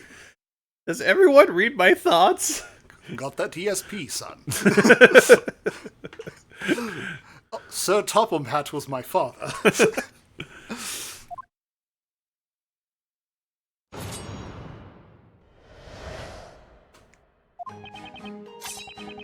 When I saw her, the witch was carrying a large milk bucket in one end and lantern in the other. That girl had the lantern hanging from her wrist. Her hand was contorted in a strange way. I got a good look at her hand, and it looked for certain that she was gripping something. The witch was holding a scepter in her right hand. She did not drop it once before she was apprehended. Ah, okay. I see. The accused's hand was contorted in a strange way. I do believe this is quite an important piece of testimony. Sorry, trying not to let Astarion get murdered. What I missed. Alright, Hooligan. They did a side profile of Layton, and I saw he had kind of messy hair, and I'm like, does he have a mullet? And Vivian confirmed he has a mullet. And I was surprised. I have not seen Layton without his hat. It's an unusual sight. I saw it. I most certainly saw it. She was holding an invisible scepter. We saw it too. It was the girl up there, without doubt.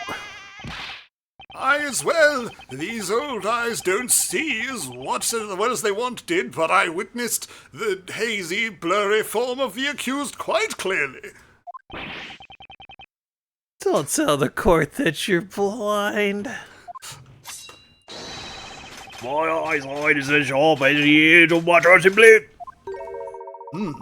Toy sword, how fascinating. Although I wonder if he understands the implications of that analogy on his vision. Thanks, Layton. So, Baker, you may proceed with your interrogation. He does not have a mullet.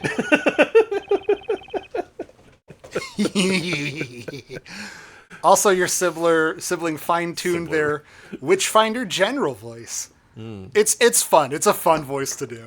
Yeah. It's just Mr. such a Layton is giving me another chance. I can't let it go to waste. Again, I'm waiting for Layton to get possessed by the big titty lawyer. yeah. That's The boobs just appear on his hat. this reminds me of a puzzle. Hold it!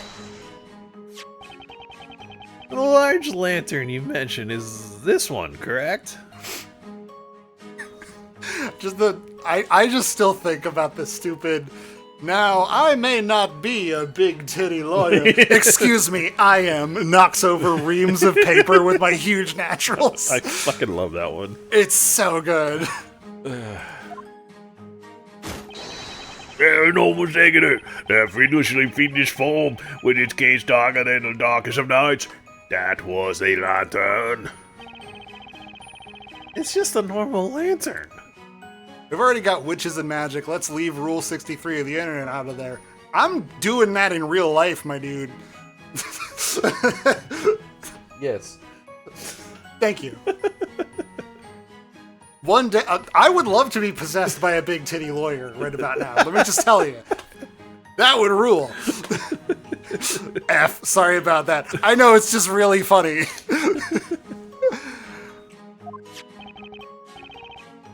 I'm not giving you the business. It's fine. What is this? It would seem the glass is shattered. And there seems to be a sizable amount of mud stuck to it. On closer inspection, it appears mud has stuck to the broken sections of glass. Most intriguing. So then, when exactly did the lantern get mud all over it? Probably when it fell to the fucking ground, Luke. By the way, witness, you also saw a milk bucket? Is that right? Indeed, I'll bet my sword on it. Look up Rule 63, Chica. You'll wish you were born blind. I will not, but thank you for the recommendation. That is very much like, oh man, this smells terrible. Here, you want to smell? You know, it's one of those. As someone who regularly used to do that to you. That's true. Oh man, this tastes like shit. Here, you want to try? Yeah. And yet that milk bucket mysteriously vanished from the scene of the crime. How many times must I say it to our apprentice baker? The problem is the black lantern.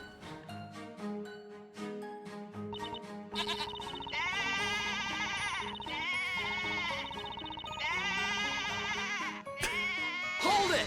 The fucking screaming goat. She had the lantern hanging from her wrist. Are you sure? Of course we're sure. If that wasn't it, then how else would the girl manage to hold her invisible scepter? Ma'am, please, just testify about what you actually saw. Huh. We just said that's what we saw. Is that right, Snowy?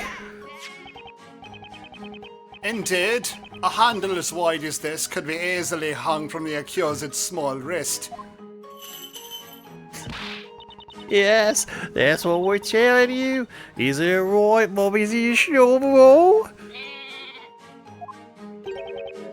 It's no good. They're all bent on assuming Espella was holding that scepter. Seems it may be best not to pursue this particular line of questioning any further. Well, that's just super. I love it when it just ends with him being like, ah, great. Like, son of a bitch, you know? It's great. Hold it! What exactly was the defendant gripping? It was... that's right. It was something cane-like. What was it called? The Witch's Scepter? Yes, it was definitely that. Objection! Whoa, whoa! Wait, Miss Kira, you didn't actually see it, did you? Witness, this cane-like object, was it perhaps roughly this size? Oh, why yes, it was exactly that size. It's no good. They're all venomous who spelled holding the scepter. Yep. That's just super.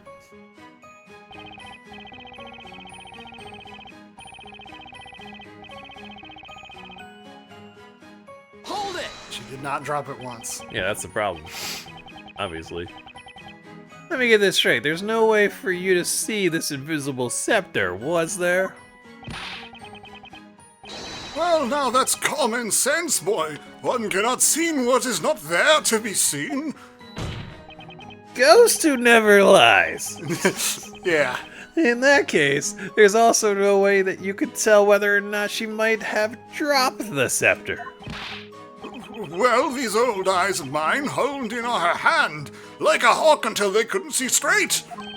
The young lady was most certainly holding an invisible scepter in the right hand while at the same time also carrying the lantern. Or do you perhaps possess some piece of evidence to suggest that she dropped the scepter? There hasn't been any evidence so far to suggest that Spilla was holding the scepter. Evidence suggesting the scepter was dropped. Now that is an interesting idea. Huh? If Aspella did not have the scepter in her hand, it would have been impossible for her to use any magic. Well, yeah, that's true. I don't suppose. Might there be a piece of evidence that could prove this? Something to prove that Aspella was not holding the scepter at the time of the murder.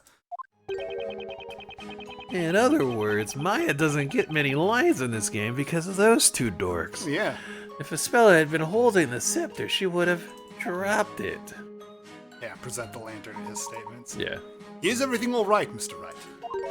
The truth about what happened in that brief instant will likely decide Aspella's fate. I have to do everything I can to find a contradiction in these testimonies. Yes, I should take another look at the court record. They are really hand-holding in this game. It is... That's why I was thinking it was level 5 who made it, but maybe I'm wrong. Let's present the lantern. Objection! There is a high probability that Miss Cantabella was not holding the scepter. But if, for the sake of argument, she had been holding it, she would undoubtedly have dropped it at the time of the incident. What do you mean? What I mean, Inquisitor Barnum, is that the lantern proves the defendant was not holding the scepter. Objection! But what foolishness are you spouting, Sir Apprentice Baker? The lantern's handle was around the accused's wrists. Objection! I thought Barnum was gonna figure it out there and be like, ah, crap. Do one of those, like, prosecutor things I like to do. Yeah. But no. Meaning she could have held the scepter. I'm afraid that's not the problem here, Inquisitor Barnum. The problem is with the broken glass, and the mud plastered all over it. What? The rain had ended just as the murder was taking place. That would have made the path fairly muddy, don't you agree? When the thieves grabbed Miss Cantabella's by the arm, the lantern must have fallen into the mud. The lantern? Fell into the mud. Why, of course. That makes sense, doesn't it? My little Stowy Wowie. Well, what do you say, Inquisitor Barnum? If she was holding the scepter at the time. I love the drawing. That mean it, when she dropped the lantern, the scepter would have fallen along with it. What's going on? It's like midnight. What the fuck are we doing here? Yeah. So, where are we? Like, are we hiding behind the drapes? Like, this sucks. I thought you'd get better seats this time, They're like Randall. up here. I know, but like, they're so far away, I can barely see the pit of fire. It sucks. I thought you knew the judge. It's better seats, you know? That's crazy. God. It's just like Do we have to pay money to come here? I How know does this there's work? like so much, like they world build so much, and yet these little things just kind of slip by. Barnum! Barnum!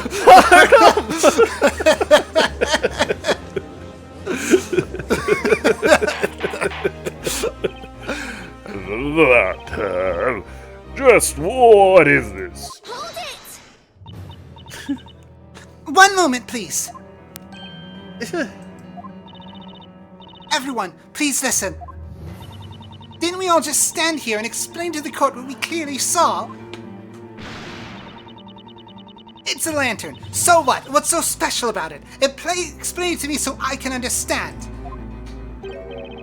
So that you can understand? Well, I mean, it's pretty obvious just by looking at it.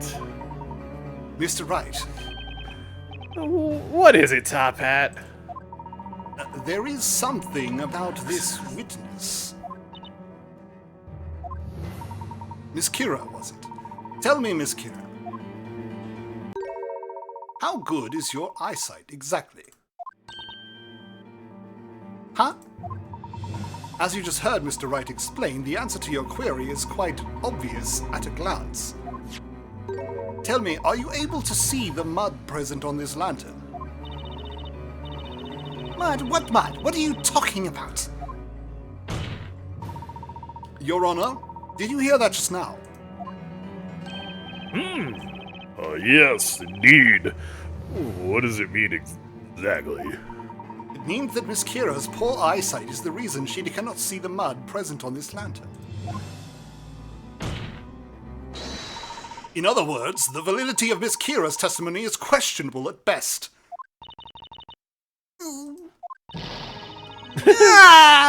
Throw in the fire pit. Order in the court. What is the meaning of this? What say you in your defense, witness? I highly recommend you give us nothing but the truth. I'm sorry, Inquisitor Farnham. It's true. I need to wear glasses. All the time, in fact. You need to wear glasses. Aha! Now that you mention it, I did know something odd about you. Oh, I thought you looked familiar. Gone is the mist that clouded my mind. In its place, clarity. Well, Layton, a pair of spectacles are valuable as a shield to a knight. Mag haste and produce another pair.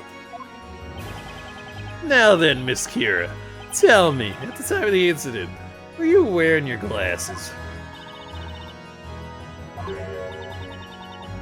No, I was not wearing them. The truth is, I lost my glasses a couple of days ago. You lost them. So her glasses were missing during the time of the incident. Mr. Wright, might I recommend that you keep note of this fact? It could prove useful later. Is this game just trying to show how unreliable witness testimony is? Like, is that the hidden message of this whole existence? I think all of the games are kind of like that. This one especially. Like, Yes. are we going one by one?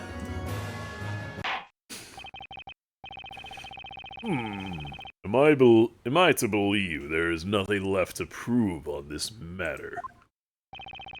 At the time of the murder, the accused did not have a witch's scepter in her possession.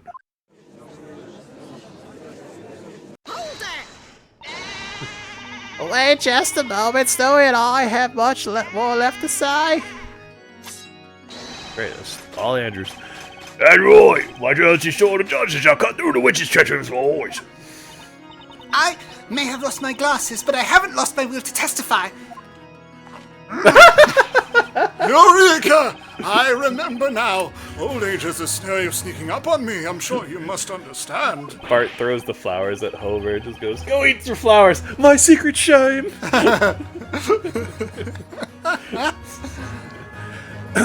Yeah, I could understand. I understand you're all completely ridiculous. It would seem we have not yet arrived at a clear-cut verdict. Witnesses, you may once again begin to testify to the court. Stop making shit up. Tell us about the scepter and how it was used in the detestable display of witchcraft that you all witnessed tonight. Shing. Part 2. That girl was not holding the scepter in her same hand as the lantern, which means it must have been in her other hand. The accused is holding a milk bucket in the court illustration. Who's to say she wasn't also holding the scepter in that hand? Excuse me? That milk bucket is lighter than it looks. Even Snowy could carry it, so she could have easily held the scepter as well. I did not see this milk bucket. Everything felt like an illusion. Bizarre. The scepter was in her other hand, you say? Indeed, such a proposal is feasible. Sir Baker. Yes, Your Honor. It is the strangest thing. The longer this trial goes on, the more ridiculous people show up. You begin to resemble a legitimate defender. Huh? Well, no matter. Defender, you may begin your interrogation. I was told the man just baked bread. This is ridiculous.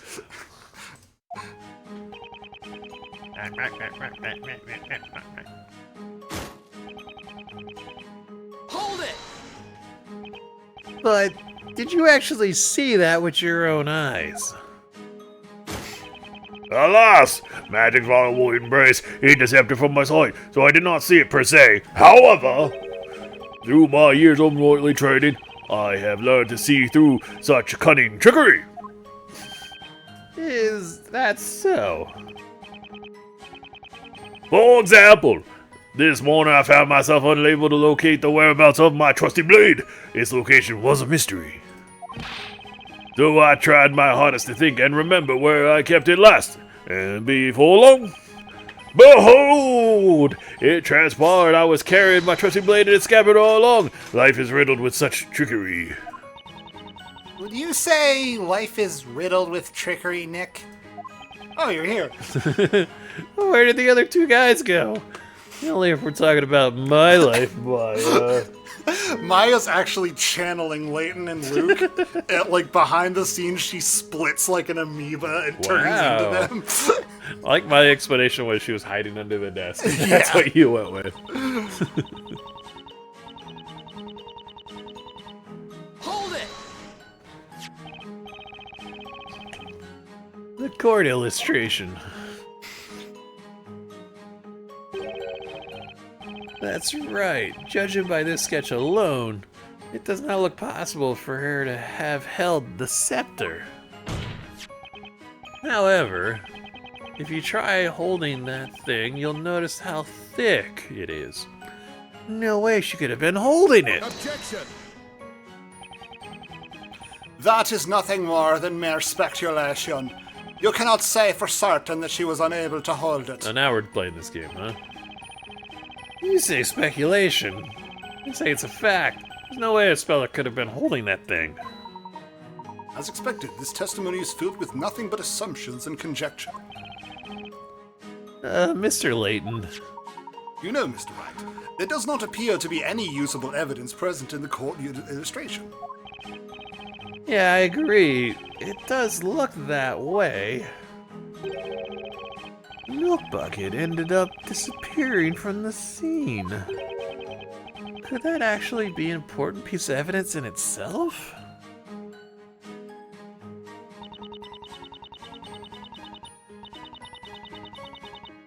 Hold it!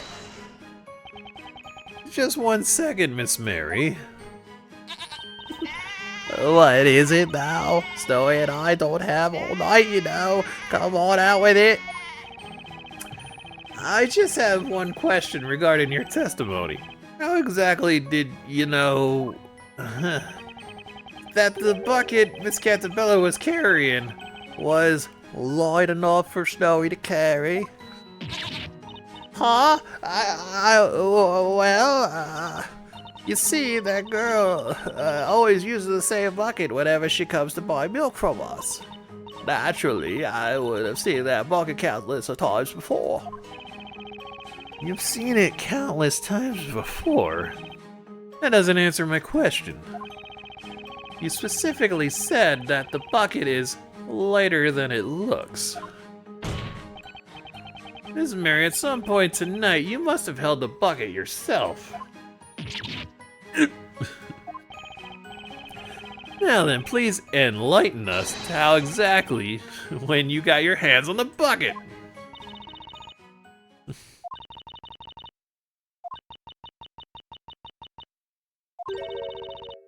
It's true. By that time, Roms and mugs had already been burnt to ash. And then I noticed the milk in the bucket that the girl had been holding in her hand. The milk? Then, when those two went up in a blaze, Snow and I made a dash for the bucket. As the girl stood there looking confused, we took the milk from her to make sure it was okay. Huh? Unbelievable. Witness! You! Ah? Well, it was just so wasteful. The thought of all that disgusting ash falling into such precious milk. I felt I just had to protect the milk, so I took the bucket back to the farm with me. Madam, do you mean to tell the court that you took evidence from a crime scene back home with you? That explains why we were unable to locate the milk bucket at the scene. Taking crime is a serious offense, but it's not as serious as witchcraft, so all they do is put you in really hot water. Yeah. Yeah, you just get a nice warm bath. Yeah. Oh my, you're scaring poor Snowy.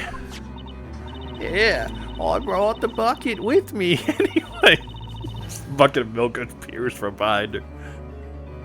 See, I didn't even tamper with the milk. It's disgusting by now. I'm sure you didn't. The court shall accept this milk bucket as evidence. All right. Looks like that's one more piece of evidence for us. Now, will the gentleman with the impressive beard proceed with his testimony? You flirting with him, buddy? Game recognized game.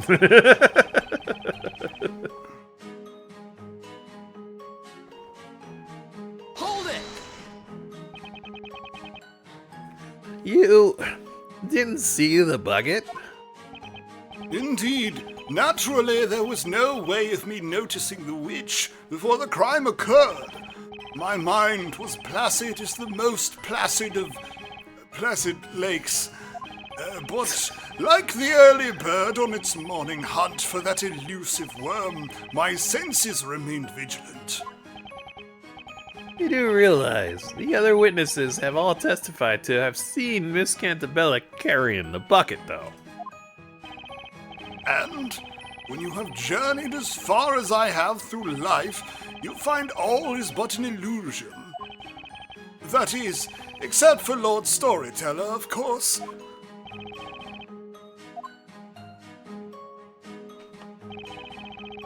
That's it for the testimony. Still, something is bound to be there. I can't believe Mary took the fucking bucket with her. Miss Mary must be one of Stephen Force Wolves we've been hearing about. Let us hope she doesn't eat like a wolf as well, Luke. For her Snowy's sake.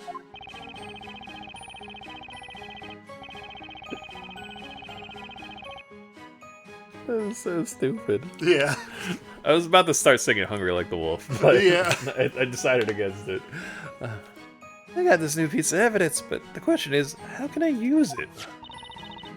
You know, looking at this milk bucket now, it does look sort of different from the sketch, don't you think?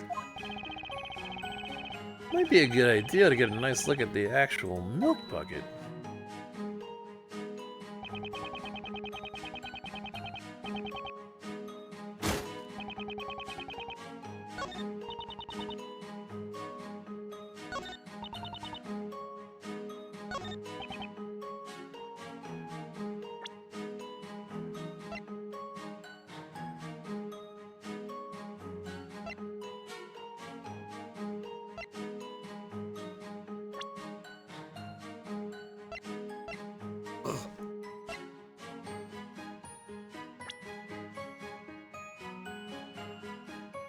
So we have the milk bucket. Spella was carrying it. Mary brought it back to her farm.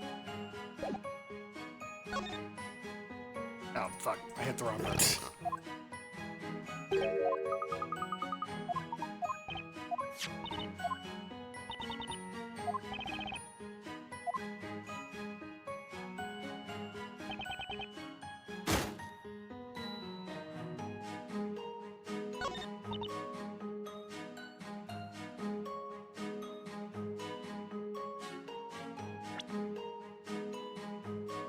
Yeah, you can't. Yeah. Objection! There it is. All of your testimonies have come to the same conclusion. The scepter was not in her right hand with the lantern. Therefore, it must have been in her other hand, whatever that's called, that was holding the bucket. However, that's not it. Not by a long shot. What do you mean? Contrary to what one of the witnesses stated, the milk bucket was in fact at the crime scene. And you'll notice something about this bucket. Take another look at the court illustration. Look at this illustration. Something about the bucket seems a bit odd, wouldn't you say? Objection! This illustration was based on eyewitness accounts, so a small discrepancy or two is conceivable. Objection! Actually, Inquisitor Barnum, it's highly unlikely that this illustration is much less accurate than you think. In fact, there's a blatant contradiction present in this illustration.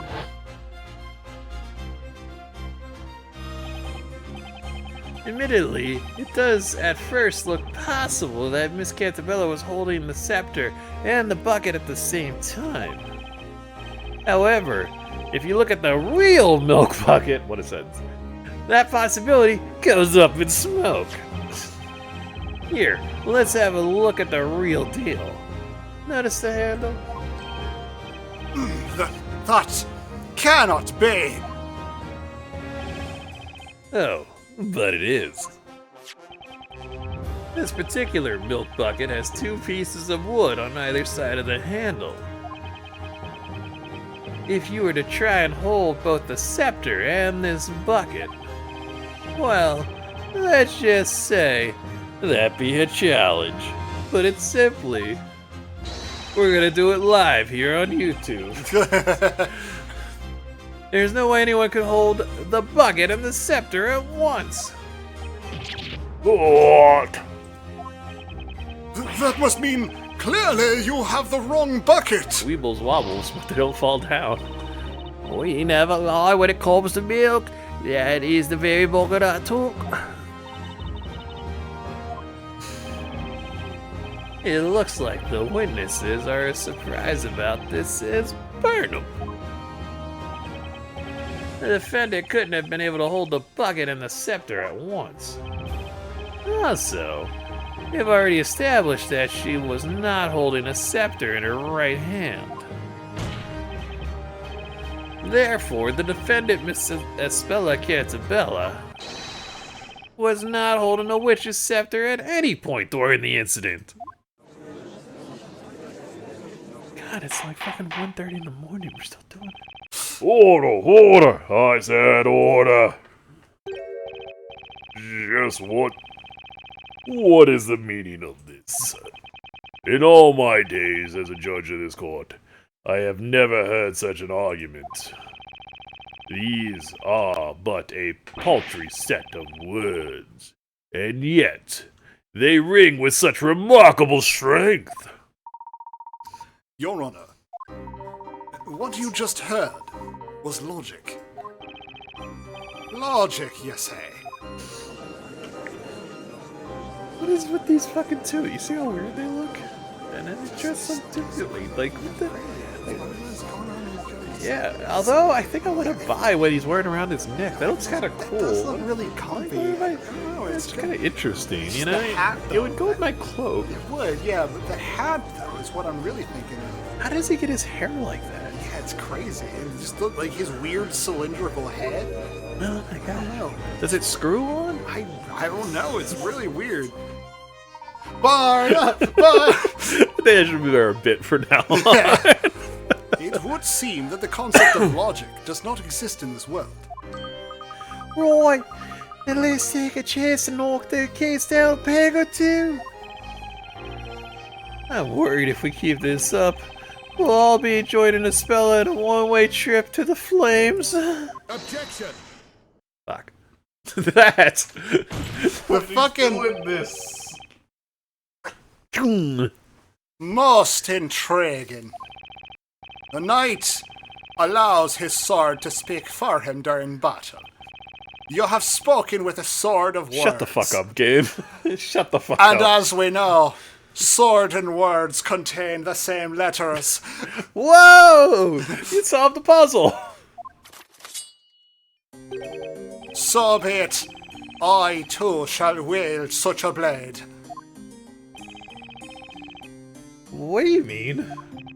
Sir Blue Knight, there appears to be a hole in this logic of yours. A hole? According to the earlier testimony, it was believed the accused had the lantern hanging from her wrist by the handle. However, she supposedly dropped it, hence it being covered in mud. Yeah, that's right. While that may be true, it does not necessarily mean the accused was therefore unable to use magic. It is merely a question of when she dropped the witch's scepter. What do you mean, Inquisitor Barnum? It is very simple, my lord. The accused, while first holding the lantern and the witch's scepter, cast her magic. Then, she dropped both the lantern and the scepter. Ah. The witch's scepter was dropped after the spell was cast. Of course. Yes, that must be it.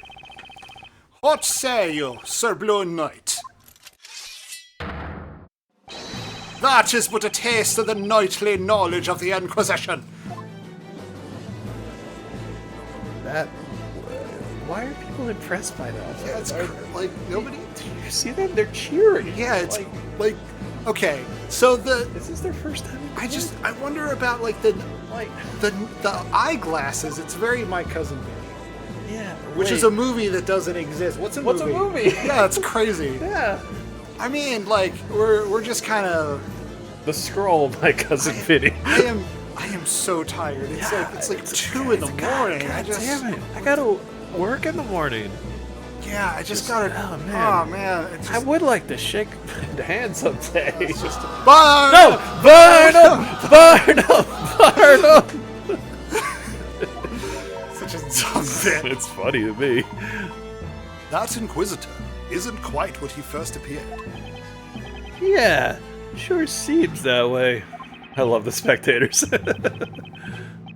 Just a moment ago, it seemed like he'd never heard of a logical debate. Now suddenly, using it against us. Not fair. This guy is no joke, that's for sure. Boom! Now then, most honorable witnesses, I'll ask that you lend us your aid once more. Fuck again.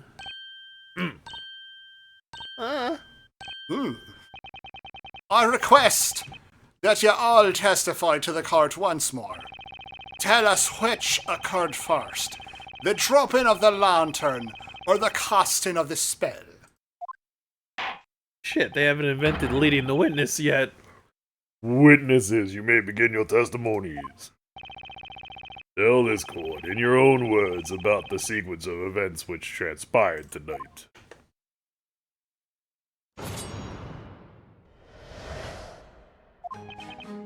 Of course, the lantern fell to the ground after the incantation of Ignace. Sploosh! Sploosh. I'm sure Snowy is wise. I made certain to keep my eyes peeled on that milk bucket after all. Besides, how can you be sure the lantern fell just because it has a little mud on it? Buddy. He does, you know why? I saw the lantern in the accuser's hand when the incantation was uttered. Figures. Your testimonies are all over the place now. These 4 testimonies are most interesting. Witnesses all saw the same thing, and yet people's memories are evidently quite fickle. Can never be a truly reliable source. Well then, Professor, with enough poking and prodding, I bet we really can cause their testimonies to crumble. Of course, we need to exploit their fickle memories to turn this thing around. We got this, Nick. We'll press them so hard they won't even remember what they had for breakfast.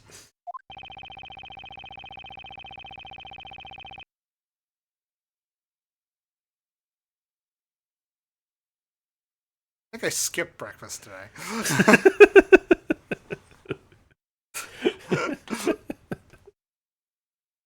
I can't even remember what I had for breakfast. Now, Sir Omega, you may begin your interrogation. I think it might have been bread. Considering the only food we've seen since we got here has been loaves of bread from this one lady who is crazy.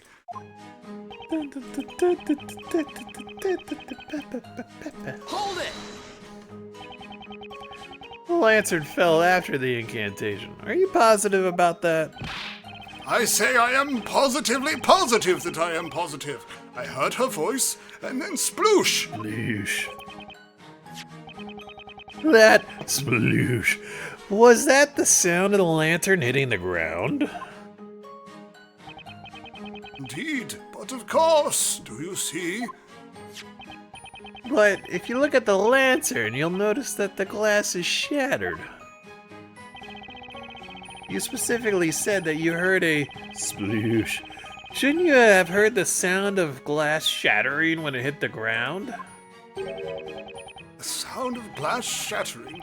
No, I'm afraid I fail to catch your drift. I was present in an area a bit farther away from the crime scene, you see. I have no recollection of hearing such a sound. No recollection? Precisely so. I'll have you know I can easily hear a dog barking across town. Do not underestimate my hearing. It wasn't. Relax, Grandpa. There is nothing of interest in this testimony. Will the witness with the goat please proceed with her testimony? Alright. You mean us. You startled us, didn't you, Snowy?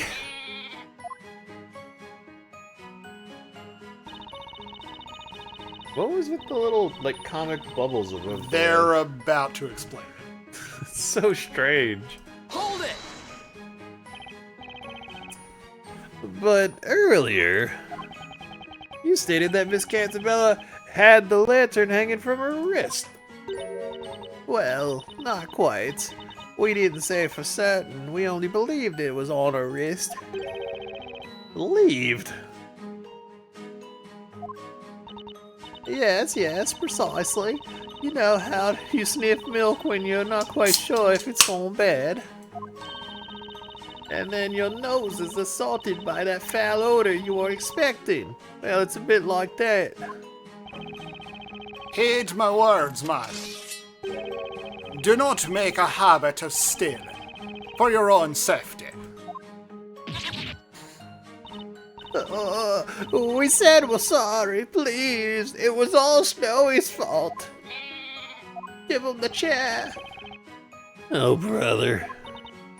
Anyway, we can confidently say that we built saw the milk bucket, right, precious? And as for the lantern falling, we don't know much about that, do we now, Schnookums? The Schnookums. Schnookums. Hold it! What do you mean? Well, maybe the mud was already on the lantern before any of this happened. Did you ever think of that? Before any of this happened? Like, maybe it's been there since last week. It did rain last week too, after all. And if that's the case, then there really isn't any point arguing about whether or not she dropped the lantern, right? Indeed. What say you, Defender? I say, take a closer look at the lantern. You'll notice there's mud on the glass. Mud on the glass? The lantern wouldn't be useful with all the mud blocking out the light. Miss Kira, go home. I'd say your little theory regarding this lantern is muddy at best. I could point at witnesses till the cows come home. This feels great, bullying a young girl. That wouldn't turn this testimony into anything I can use. I gotta find a lead somewhere.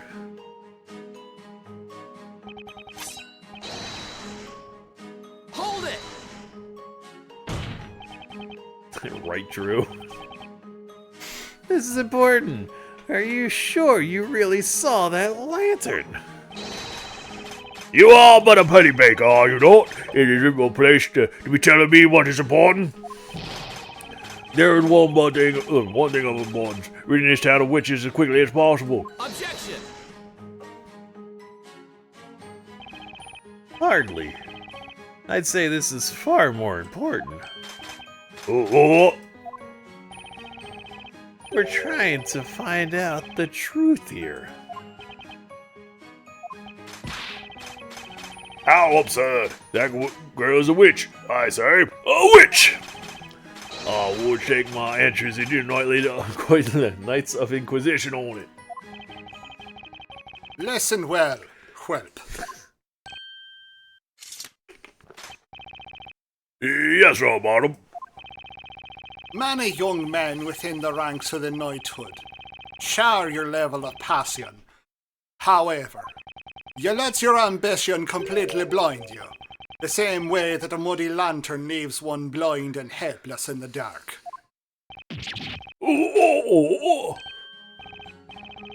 This guy. Yes, indeed. I would say he is quite the tough motivator. What do you think, Nick? Did you notice anything fishy? Kind of blinked and my eyes went dark for a second. When I opened them, you were here. Yeah, possibly. I think there may be something I can use. Really? Wow! I didn't hear anything special. Ooh. Play my Slim Shady song. There was definitely something out of place about that one witness's testimony. Could I have your attention, please? Will the real Ace Attorney please stand up? We're gonna have a problem here. Y'all act like you never seen a trial lawyer before. I didn't have any more, but... Yeah, I was wondering where you're going, like, 2 public defenders around the outside.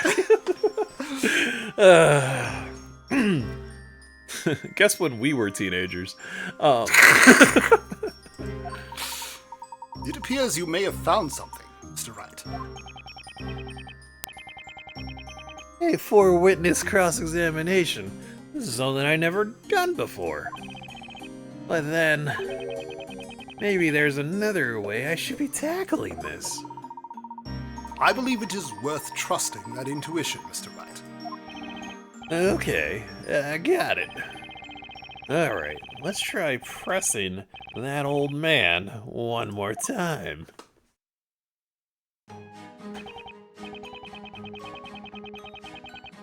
Hold it! It's the same up until... here?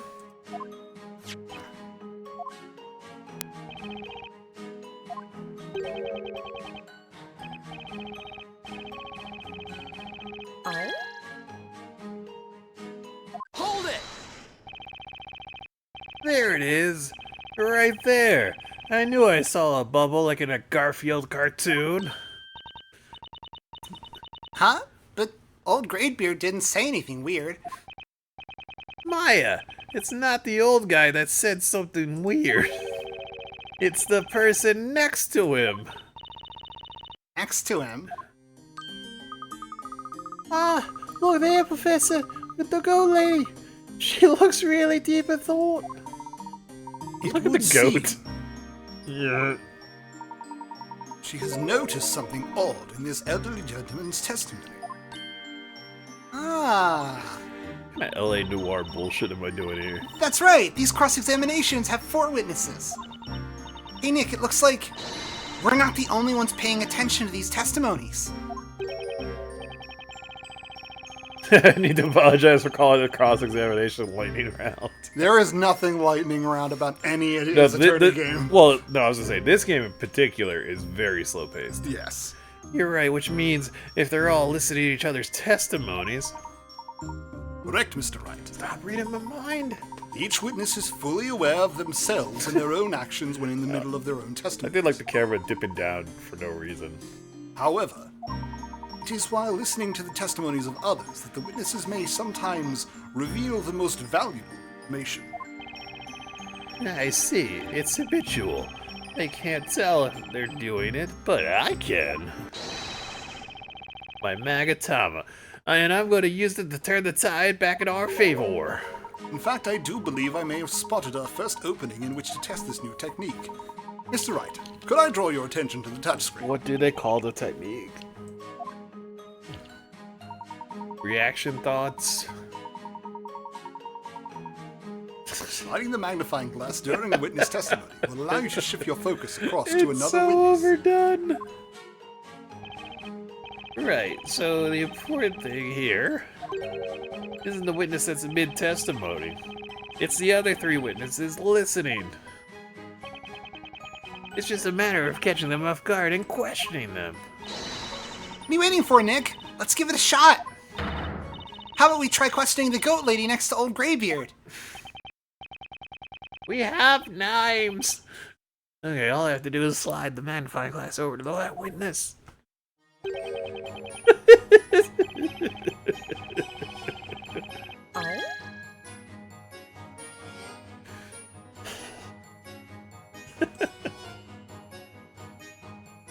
Hang on! Hey, oh man, shut up. Stop talking. Excuse me, Miss Mary. Oh, do you mean us? But Snow and I have nothing else left to say. I knew it. I caught her completely by surprise. Now, to give her plenty of time to think of something, Mr. Wordsmith just gave his testimony. He told us all about the sound he had heard when the lantern fell to the ground. Mr. Wordsmith didn't seem too sure. But I wonder if you might happen to have something to say about this. Oh, well, that's... Is that all right, Sir Bottom? May we answer the question? Do what you will, madam. There is no need for formalities. We're in court. There is need for formalities. It's kind of the point. Huh? Well, we'll try and explain, won't we, Snowy? The truth is, we did hear something. That is to say, we heard the sound of the lantern's glass shattering. We're sure of it. It was fornily loud. It quite startled us, didn't it, Snowy dear? I looked in the direction of the sound, but I couldn't see anything, let alone the girl or the two thieves. It was a tad dark after all. When the glass shattered, the flame inside must have gone out. Hence, she could not see them. That seems to be the gist of it. Then, as I peered into the darkness, I heard it. You heard it? What did you hear exactly? You know, that I heard. The incantation for the spell ignites.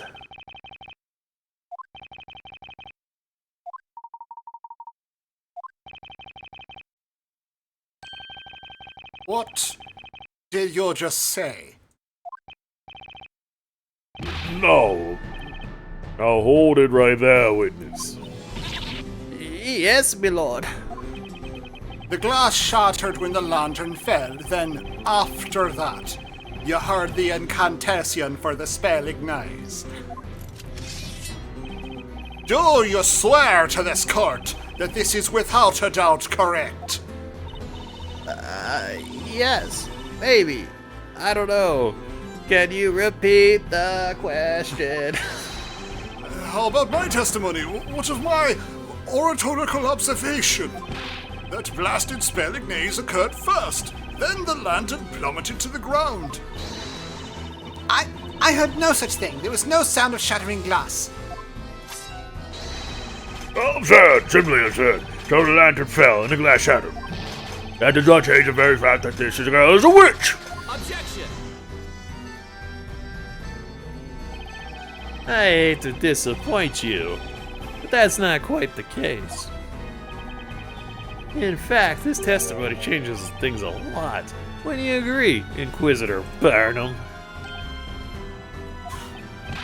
What is the meaning of this? Let's go over what we know so far. In order for a witch to use any magic, they must be holding a witch's scepter. And yet, none of the four witnesses saw the defendant holding a scepter of any kind. That's because the scepter was made to disappear with the spell Demir, correct? At the time of the crime, two victims grabbed Miss Cantabella's arm, causing her to drop the lantern on the ground.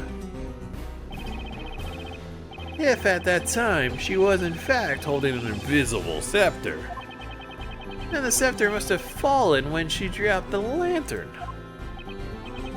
Now, let's say hypothetically that Miss Cantabella really is a witch. In order to use any magic, she would have to recite the spell before dropping the scepter. However, as our witnesses, Miss Mary, has just stated in her testimony, she heard the incantation for Ignace after hearing the lantern's glass shatter. What? Oh, That was very googly eyes. Rudolph Yeah. right here. You do all understand what that means, don't you? It means that Miss Cantabella, the supposed witch you've locked up, could not have possibly cast any magic. Therefore, the defendant Espella Cantabella is clearly, in no way, shape, or form, a witch. Oh! Ah! Whoa! Sorry, I was not expecting that. Such frivolity! Do you realize what you're insinuating? Do you really think she is not a witch? So he's a Russian nesting doll, right? We can just pop him and get yeah. little ones. Such nonsense. Did any of you listen to my testimony? We did, but you're wrong. There was no glass shattering. Oh, you call me a liar, Missy? You couldn't even see the modern lantern. It was plain as day. What ridiculous claims, all of you! Oh, hush. Take your little toy sword and go back to playing pretend, Sir Knight. Touchdown! I did like that it quieted the music. Yeah, it's pretty good. Witnesses. This is a court of law, not a playground. Must I remind you of the importance of these proceedings? Witches and their magic threaten our fair town of Labyrinthia. Your words here today could decide the fate of every single citizen within our walls. Do you understand? As such, I expect each of you to take your role seriously and testify honestly about what you saw.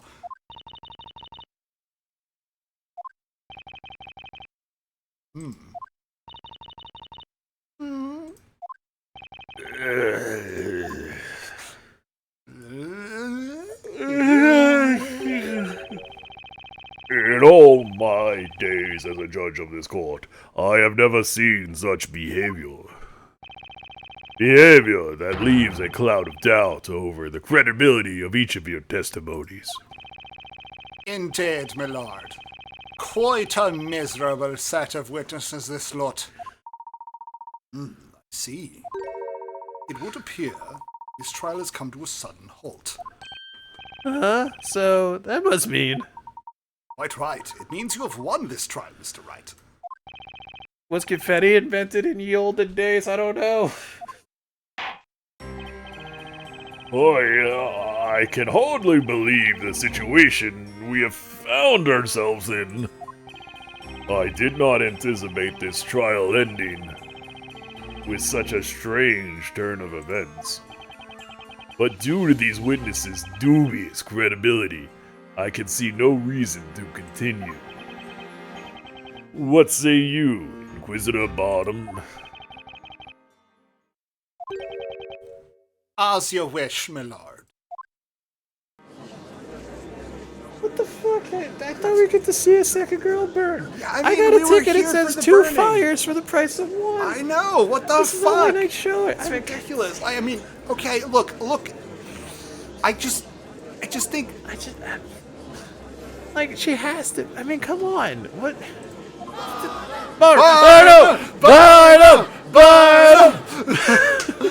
Hold it! That Knightley? Wait a blooming close to being over. You know, it's funny. They could have done this the entire time in either game, but they always do question mark, question mark, question mark. But I love just some guy. Some guy. You want to go for it? Not before I take the stand to testify. That sounds like one of your voices. Yeah, I can do that. Order! Who is this buffoon? Right, they jumped. Behold! Who am I, you ask? Who am I? Why? I'm the man that's gonna single-handedly save this trial. I'm the 5th witness. Say what? What? Even Barnum didn't see this one coming. Just as I thought, this trial was going down the drain before I got here. Okay, you lot, assemble! We need a strategy meeting ASAP! Say, who are you? Thank goodness you showed up. We can't give up now, everyone. Here, comrades, to arms with everyone. We shall do battle against the baker and the hat seller. I can't believe this. What the heck is going on? Truly fascinating. It seems a new witness has taken the stand. What's more, he appears to be quite the formidable witness. I'm sorry? You got that from his beard? Well, I guess. This trial is still far from over. I love Snowy just riding her back. I love them rotating. Awesome, perfect. Perfect time to take a break. Yeah, we went a little long, but we're also not streaming this weekend, so Yeah. Works out. Yeah. Yeah, don't. just chill. Yeah. I mean, we're gonna save it, but also we're gonna end the stream. Woo! That was fun. That was fun. It was also a lot. Yeah, but I'm a little tired. I'm The three voices in particular, because the judge, I was just doing my deep voice because his voice is so bland. Yeah. In the cutscenes, like surprisingly just straightforward, bland, serious guy voice. Yeah. So I was doing that, and then my Phoenix, which is kind of like, actually, I'm thinking about it. It's like wavering a little. Well, I've always done that. You know, it's a little bit of Crispin Glover? Crispin Glover meets like Eddie from Ed, Ed and Eddie. Okay. It's a mix between those two is where I go. I say. That's why I try to do it like this, you know. Yeah. Yeah. And then the little, but because Coops is just full on that. Yeah. Like voice. Oh, well, I don't know. Yeah. And I was But doing the judge deep voice, that, and whatever the hell I had to do for Married with the Lamb. Yeah. my brain was just like melting for a sec. Yeah, the Witchfinder voice is so fun to do. It's really fun to listen to. And I'm glad we stumbled into, I hope we remember whenever we get back to this, I love just talking bullshit and not reading the dumb crowd reactions, because they're not important. They're not. They are so unimportant. It's way and more then just fun the, to oh yeah, improv barn bullshit. up, barn up. But yeah, that was fun. So this one has a birthday, so we're skipping this weekend. Yay! Yeah. Birthday! I got presents today. That's true. They're super cool. Anyway, see ya. Bye! Fucking game.